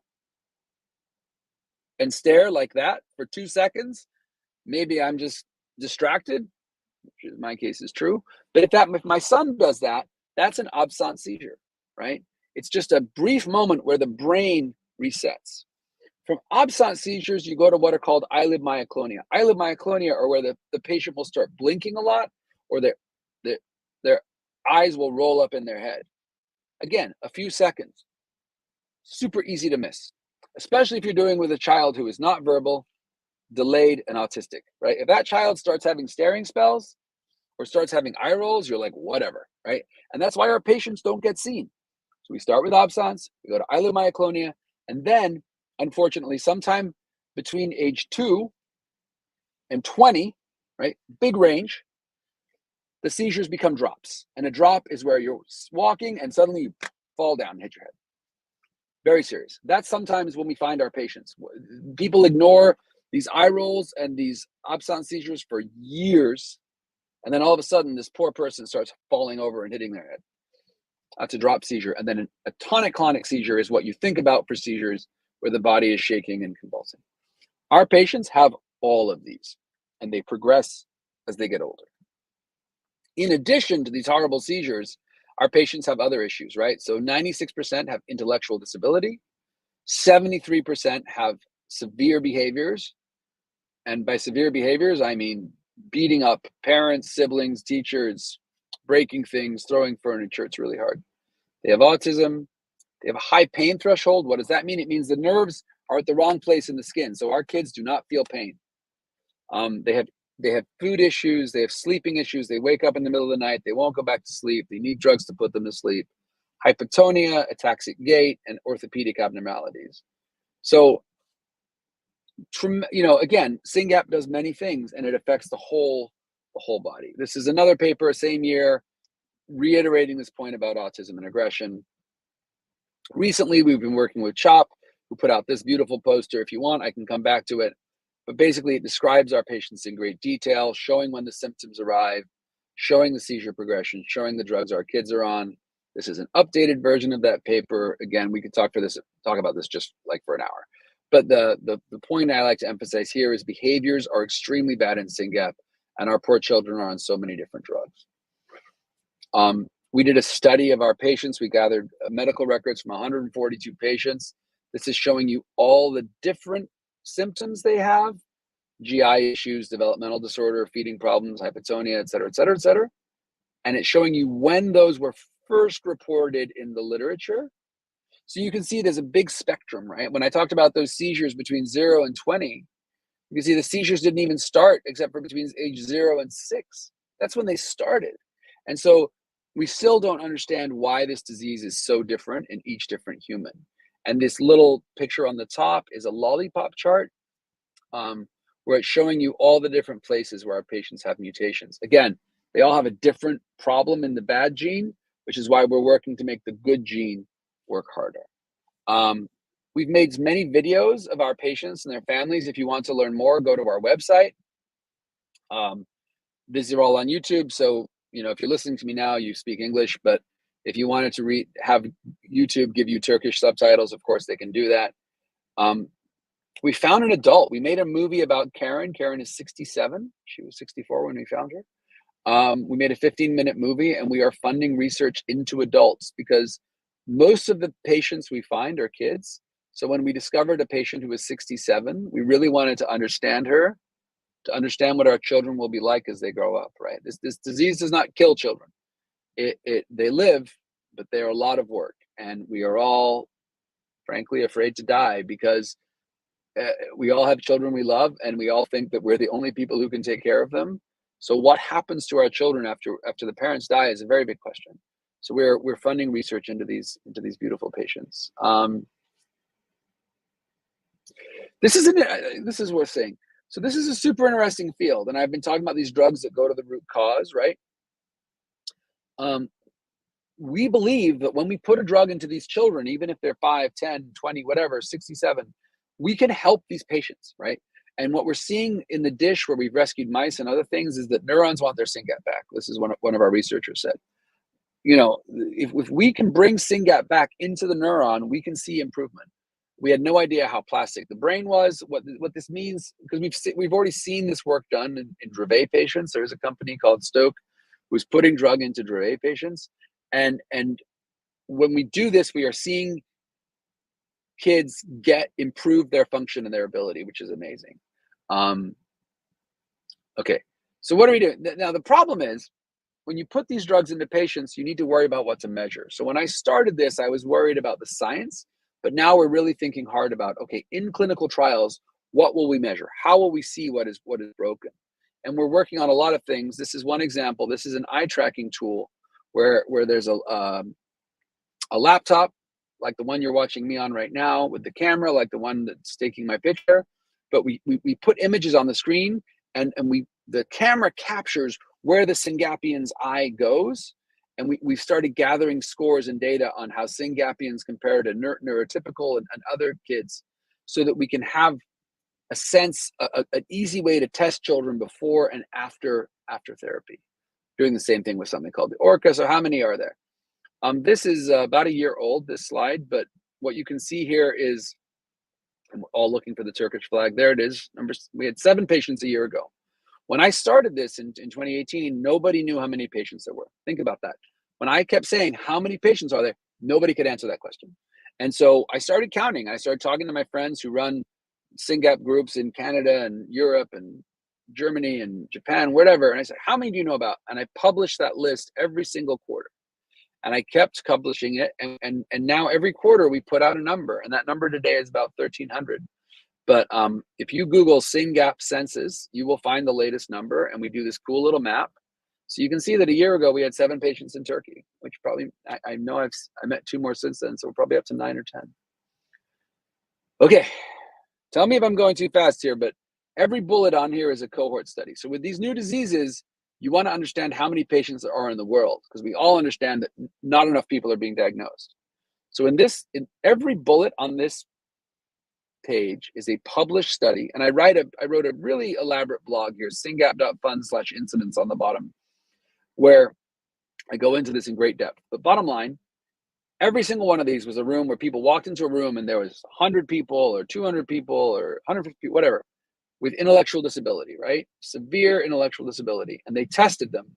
And 3%, 5%, 2%, 1%, whatever, had SYNGAP1. And what this tells us is that a large number of the patients' intellectual delay have SYNGAP1. And that has really helped us get the attention of industry. Now, that is sort of a bottom-up analysis. A top-down analysis would be to model the whole genome, randomly generate a bunch of mutations, and say how many different patients do we expect in the top 100 diseases, which is what they did in this paper in Brain in 2020. It's a very good paper. If you're interested in genetics, you must read it. And the answer was 6 patients per 100,000 conceptions have a SYNGAP1 mutation.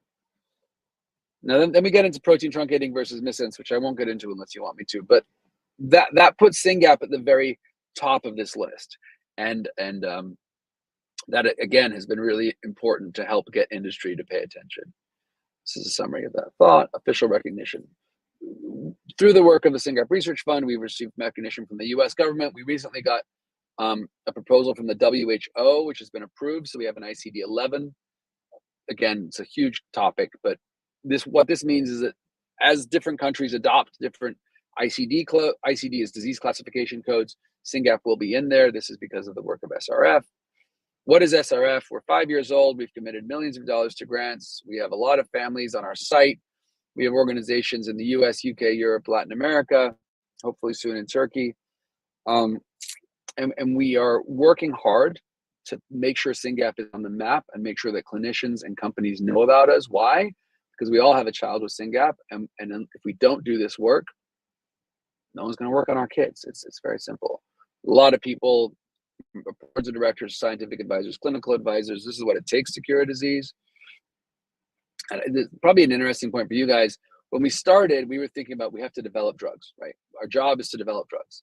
And then we realized, okay, that's not enough. We also need to organize the patient data. No one's organizing the patient data. No one's taking surveys. No one's collecting medical records. So we did that. And now if you think about that pipeline, I don't care which company cures SYNGAP. I just want someone to cure SYNGAP. And instead of working on developing therapies, now we're working on looking at clinical trials and saying, okay, how will they fail? What don't we know about SYNGAP, and how can we figure that out so that whatever company wants to do a clinical trial, we know enough about SYNGAP to successfully do a trial. This would be a good topic to talk about, but I feel like I'm talking too much.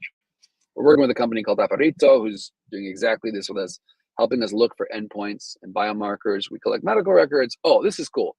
If you're interested in SYNGAP1, we have a podcast that you guys could listen to. SYNGAP 10 is my podcast where every week-ish I talk about what the fund is doing. This is really cool. This is just me talking.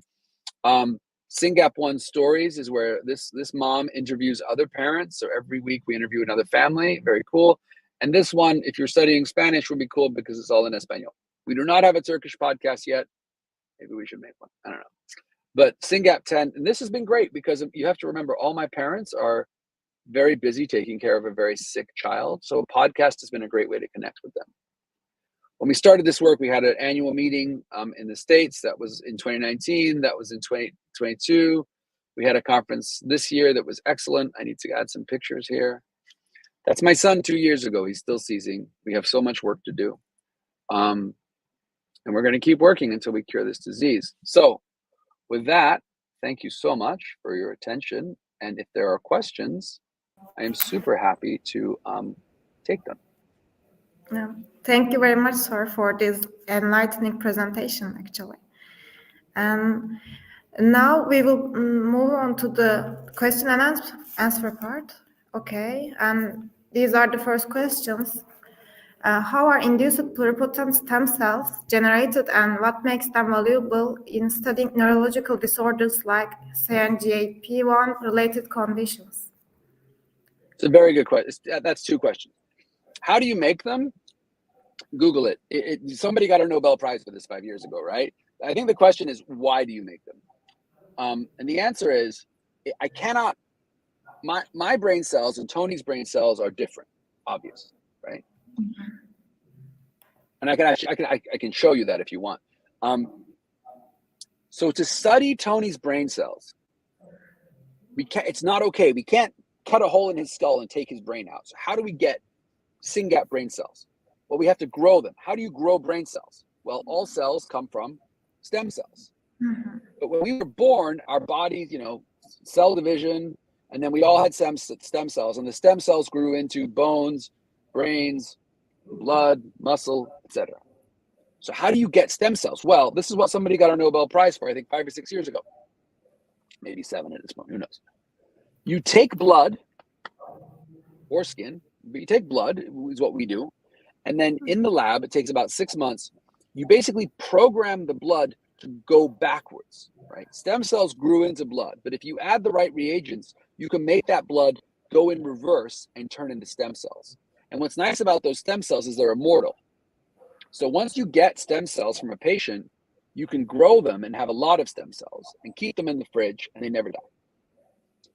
And then you can take those stem cells out, and if you're studying a brain disease, you can grow the stem cells into neurons.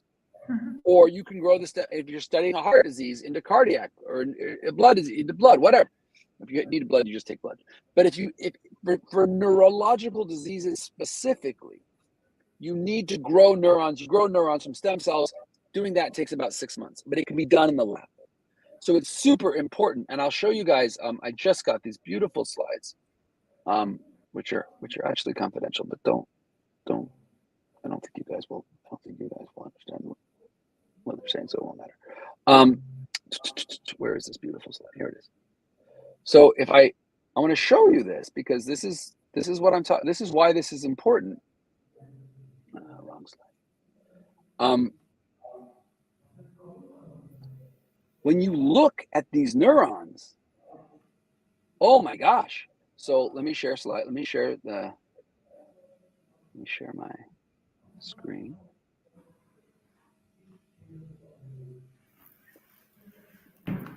Oh, this is pretty cool.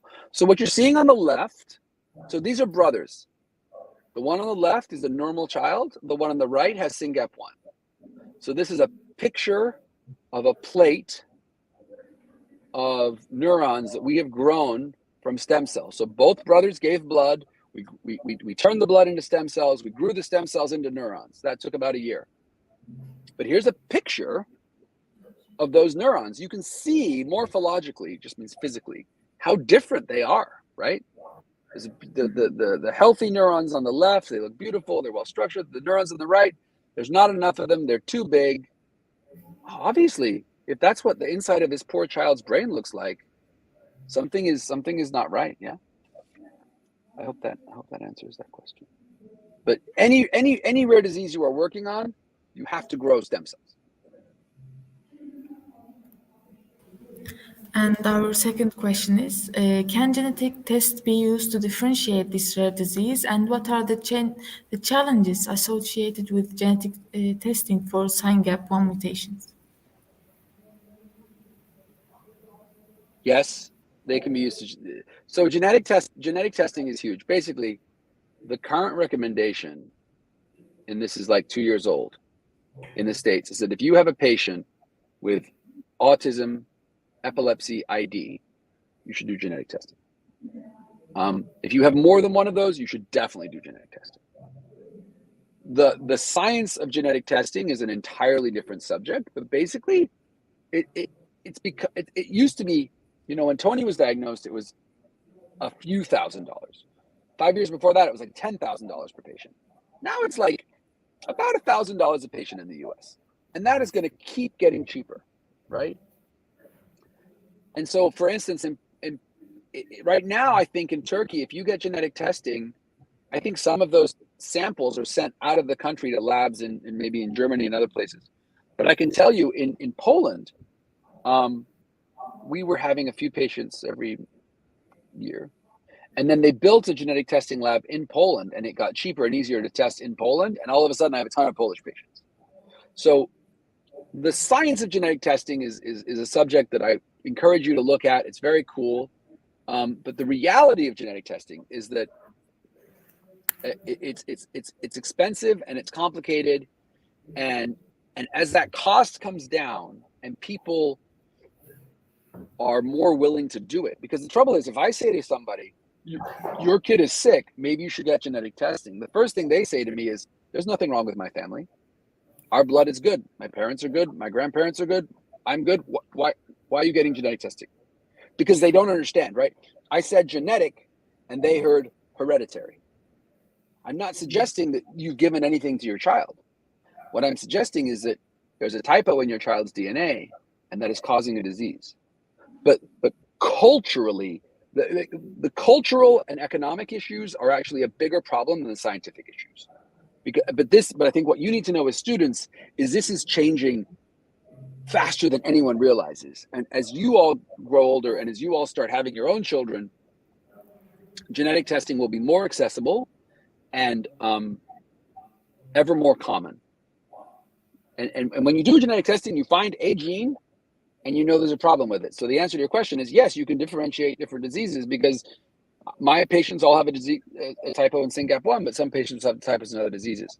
Now, if we had more time, I could explain that there's different kinds of mutations and that where those mutations happen on the gene matters and the type of mutation matters.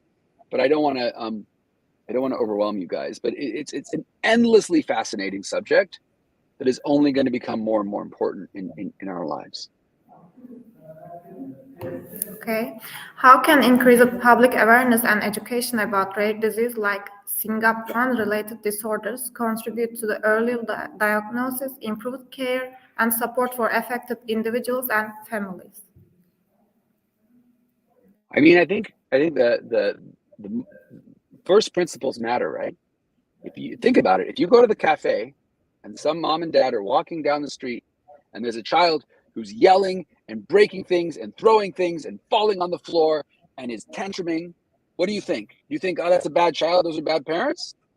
Or do you think maybe that child has a rare disease? We all think it's bad parents and bad children. I know that because I've had that child and I've had people look at me. And for years, these parents are also feeling guilty. What am I doing wrong? Why is my child like this? What did I do? Did I have too much? Did I take too many painkillers when I was pregnant? Did I have a glass of wine? Why is my child like this?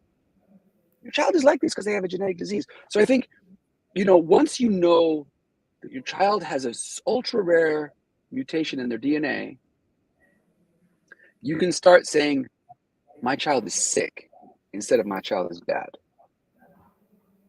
And that is huge psychologically. And I think what we need to, when you think about public awareness, it's happening in the States. It's probably happening in Turkey. We don't know why, but the number of children with autism is going up radically fast. Right? Autism used to be whatever. No one knows someone with autism. Now in the States, everyone knows someone who has someone with autism. Right? What's going on? We don't know what's going on. Well, more and more kids are having typos in their DNA. Why? I don't know that, but it's happening, right? So I think this understanding that there can be non-hereditary de novo mutations in the DNA, and they can cause everything from life-threatening seizures to bad behaviors to disrupted sleep and many other things, and that we can figure this out and we're making medicines to treat it, is in and of itself an important topic. But you are obviously a very privileged and very smart group of people in Turkey, right? And there's not a lot of students sitting in a room thinking about genetics today. So the question is a very good one, because you guys need to go back to the broader Turkish society. And I say this to people in all countries. I say this to people in the States all the time. This is a very new idea, and society does not adopt new ideas fast enough. But if children are off, there could be a genetic cause, and we can treat genetic causes. Those are very big ideas that we need to share with society so we can help the parents of these children, so we can help the children. And unfortunately, society, these sick children cost society a lot of time and money. And if we can find a way to support them better, that's the right thing to do. Because if you don't support them and you just lock them up, the suffering is tremendous. Thank you. Yeah. Our next question: how do challenges for individuals with SYNGAP1 related disorders compare to those with other rare diseases like Duchenne muscular dystrophy? Ehlers-Danlos and rare pediatric. Super different diseases. So rare cancer is different, right? We understand cancer. You have cancer, we know how to treat cancer. Kids with cancer get better. I want to come back to cancer. Ehlers-Danlos is a much more common disease, and it's in my experience not super severe. These people have they're basically too flexible. They can get hurt easily, but you can live with Ehlers-Danlos, right? Ehlers-Danlos does not affect your brain, to my knowledge. Duchenne muscular dystrophy, I know the Duchenne people well. Bad news, untreated, those children die. But Duchenne muscular dystrophy is a muscular disease. None of these diseases we've talked about affect the brain, right? 2 of them are fatal. So SYNGAP and most developmental and epileptic encephalopathies, neurodevelopmental disorders, let me just say that, affect primarily the brain and are not always fatal. SYNGAP is not fatal. There are other diseases like Batten's disease. Batten's disease will always be fatal. And then there are diseases like Dravet or KCNT1, where somewhere between 25 and 50%, depending on the disease of those patients, are dead by the time they're 10 because of the seizures. The seizures will kill the patient. Right? Whereas my child, thank God, is unlikely to die because of SYNGAP. But somebody needs to be watching him and taking care of him every minute he's awake for the rest of his life. That's a lot of work. So the challenges are very different, but it's a great question because you need to bucket these diseases, right? Is it life? Is it going to kill you? What part of the body is affected? Or are there treatments? SYNGAP is not going to kill you, primarily the brain, no treatments, right? Duchenne muscular dystrophy is going to kill you, affects the muscles.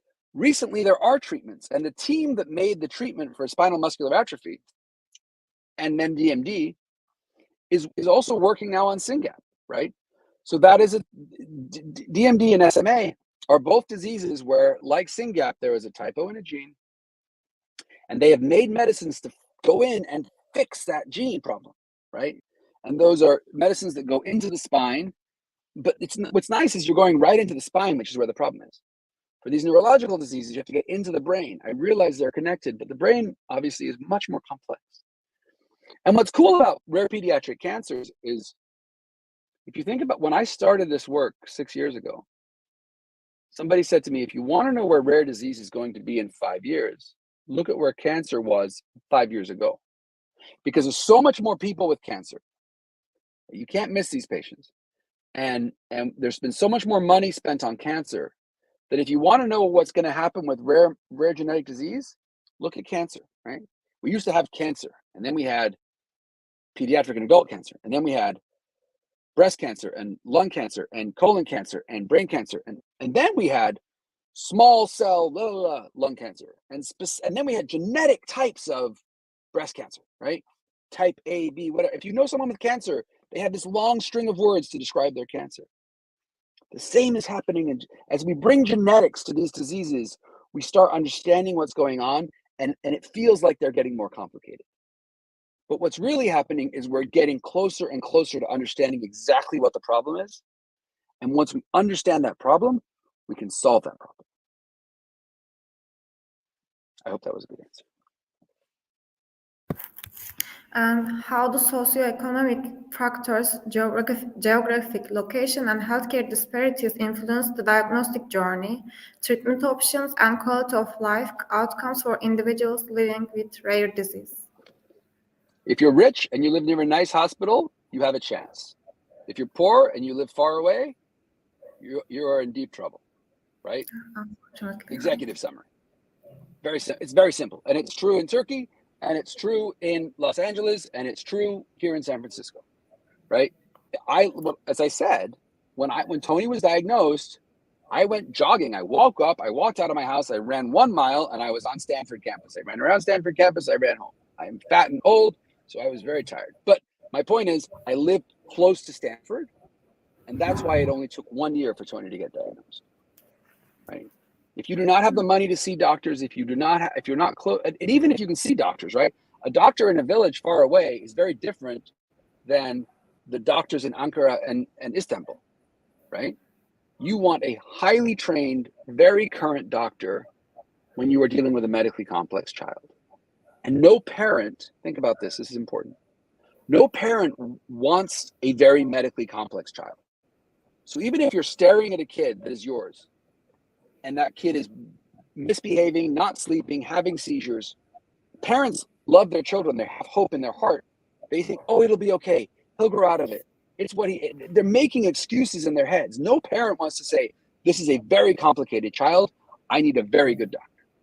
So to come back to socioeconomic and geography, if you are not close to and do not have access to great doctors, you're not even going to get diagnosed. But then even once you are diagnosed, if you then go back to far away, you're dealing with doctors who, there are this many epilepsy meds, and there are this many epilepsy meds that are cheap and everybody knows. Our kids do better on the rare special drugs for epilepsy. But most kids who with epilepsy, I can tell you already, they get Keppra, they get Depakote, they get Lamictal. That's it. All over the world. Keppra, Depakote, Lamictal. Maybe ethosuximide. 4 drugs. That's not enough for a SYNGAP kid. In fact, some of them will make our kids worse. So if you're in Istanbul or San Francisco or whatever, and you're seeing good doctors who know about the best meds, maybe you get the right meds. But if you're far away and there's a pharmacy and you only have the most common cheap drugs, you're only going to get the most common cheap drugs. So it's the diagnosis rates are lower, treatment is worse. And what I tell to people in the States, some people in the States, we have incredibly poor places here where people are suffering. And I talked to some families and I said, if you can, you need to move. Like where you are right now, it's not okay. Your kid gets sick, you're 2 hours from a hospital. That's not going to work. Of course, they're poor and they can't move. So what do we do, right? But it's a very, this is broadly true, whether we're talking about cancer or rare disease. The more medically complex you are, the physically closer you are to a hospital, the better. And you need to solve the money problem, because if you don't have insurance or the ability to pay for private, it's going to be more work to get that kid support. Yeah. And our last questions. What ethical considerations should be taken into account when conducting research and clinical trials involving individuals with rare diseases? Every institution has a lot of rules about ethics. My answer here might surprise you. We should not take advantage of patients. We should not do things to patients without explaining to them what we're doing. Obvious. But we should not spend so long thinking about the ethics that we forget to help the patients, right? I have doctors call me, I have doctors and companies and researchers call me all the time. And they say, well, how would I say, how long have you been thinking about this? Well, about a year, and I wrote a protocol and I went to and I said, just our patients are desperate for help. Like, it's one thing to write a bunch of rules and build a system so that you don't accidentally make a mistake or intentionally make a mistake. It's another thing to spend so long thinking about these thoughts that you don't get to the hard work. And I'll give you a live example. We did a drug screen recently with Dr. Chow at Utah, where we basically gave SYNGAP to a bunch of flies, like fruit flies, not fruit flies, regular flies. And because the eye of a fly is a bunch of neurons, right? So if you can genetically modify a fly so their eyes look too small, and then you can give those flies drug. You put the drug in a well, you put the fly in a well, the fly eats the drug, and then you have a computer take a picture of the eye, and if the eye gets bigger, you change SYNGAP. Very cool. So we made thousands of flies. We fed the flies 1,500 drugs. One drug consistently made the eye get better. Very cool science. It's on our website, webinars. And what's the point? This is a drug that is safe and effective and sitting on shelves in France for vertigo. Vertigo is when you get dizzy, right? Super safe drug, been around for 50 years. We're like, oh my God, let's try it. So we talked to a French researcher. The French researcher says, okay, here's what we have to do. I'm going to write a protocol. I'm going to go to the protocol board. The protocol board meets in September. Then I'm going to raise some money, and then we're going to have a study, and we're going to test this in 20 kids. And then probably in June of 2025, we will know if this drug really helps humans. And the parents are like, wait, here's my kid. There's a pharmacy. I can go to the pharmacy, give them €5, get the drug, put the drug. Why would I wait for a year? And that's exactly what 2 or 3 parents have already done, and guess what? Those kids' seizures stopped. This I'm talking about things that are happening last week, right? So the ethics thing with rare disease, just to zoom out, there's a lot of ethics around big diseases and big companies, but when you're dealing with small diseases, I think the ethical thing to do is to partner closely with the patients, because you might be worried about something that the patients do not care about. I have spent so much time in meetings where people want to gather data and keep patients anonymous and blah, blah, blah. And I say, we don't care. I talk about my son on the internet all the time. I have 200 patients profiled on my website. I do not care about privacy. I care about getting a cure as fast as possible. So the ethics, the point I'm trying to make is the ethics in rare disease are different because there's so few patients, and time is so precious that you should consult with the patients. You should ask us what we want, but what your institutional review board thinks is appropriate and what the patients are willing to agree to are probably different, because the ethical thing to do is to help the humans as fast as possible.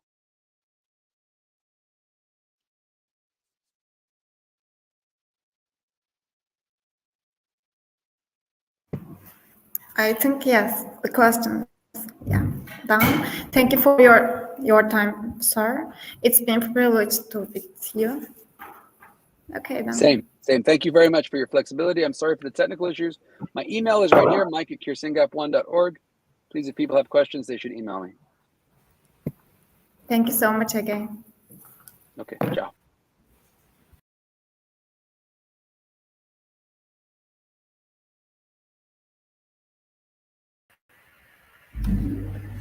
Herkese iyi akşamlar arkadaşlar. Bugün aramıza katıldığınız için çok teşekkür ederiz. Evet, değerli katılımcılar, bugün 28 Şubat Nadir Hastalıklar Günü'nde bir araya gelerek önemli bir amaç etrafında birleştik. 3 yıldır gururla düzenlediğimiz bu etkinlikte nadir hastalıkların farkındalığını artırmak ve bu alandaki çalışmalara destek olmak için bir araya geldik. Uzman hocalarımızın paylaştığı bilgilerle aydınlanarak farkındalık kazandık. Değerli hocalarımıza ve siz değerli katılımcılarımıza katıldığınız ve bize destek verdiğiniz için çok teşekkür ederiz. Bir sonraki etkinliklerimizde görüşmek üzere. Sağlıkla kalın. Görüşmek üzere.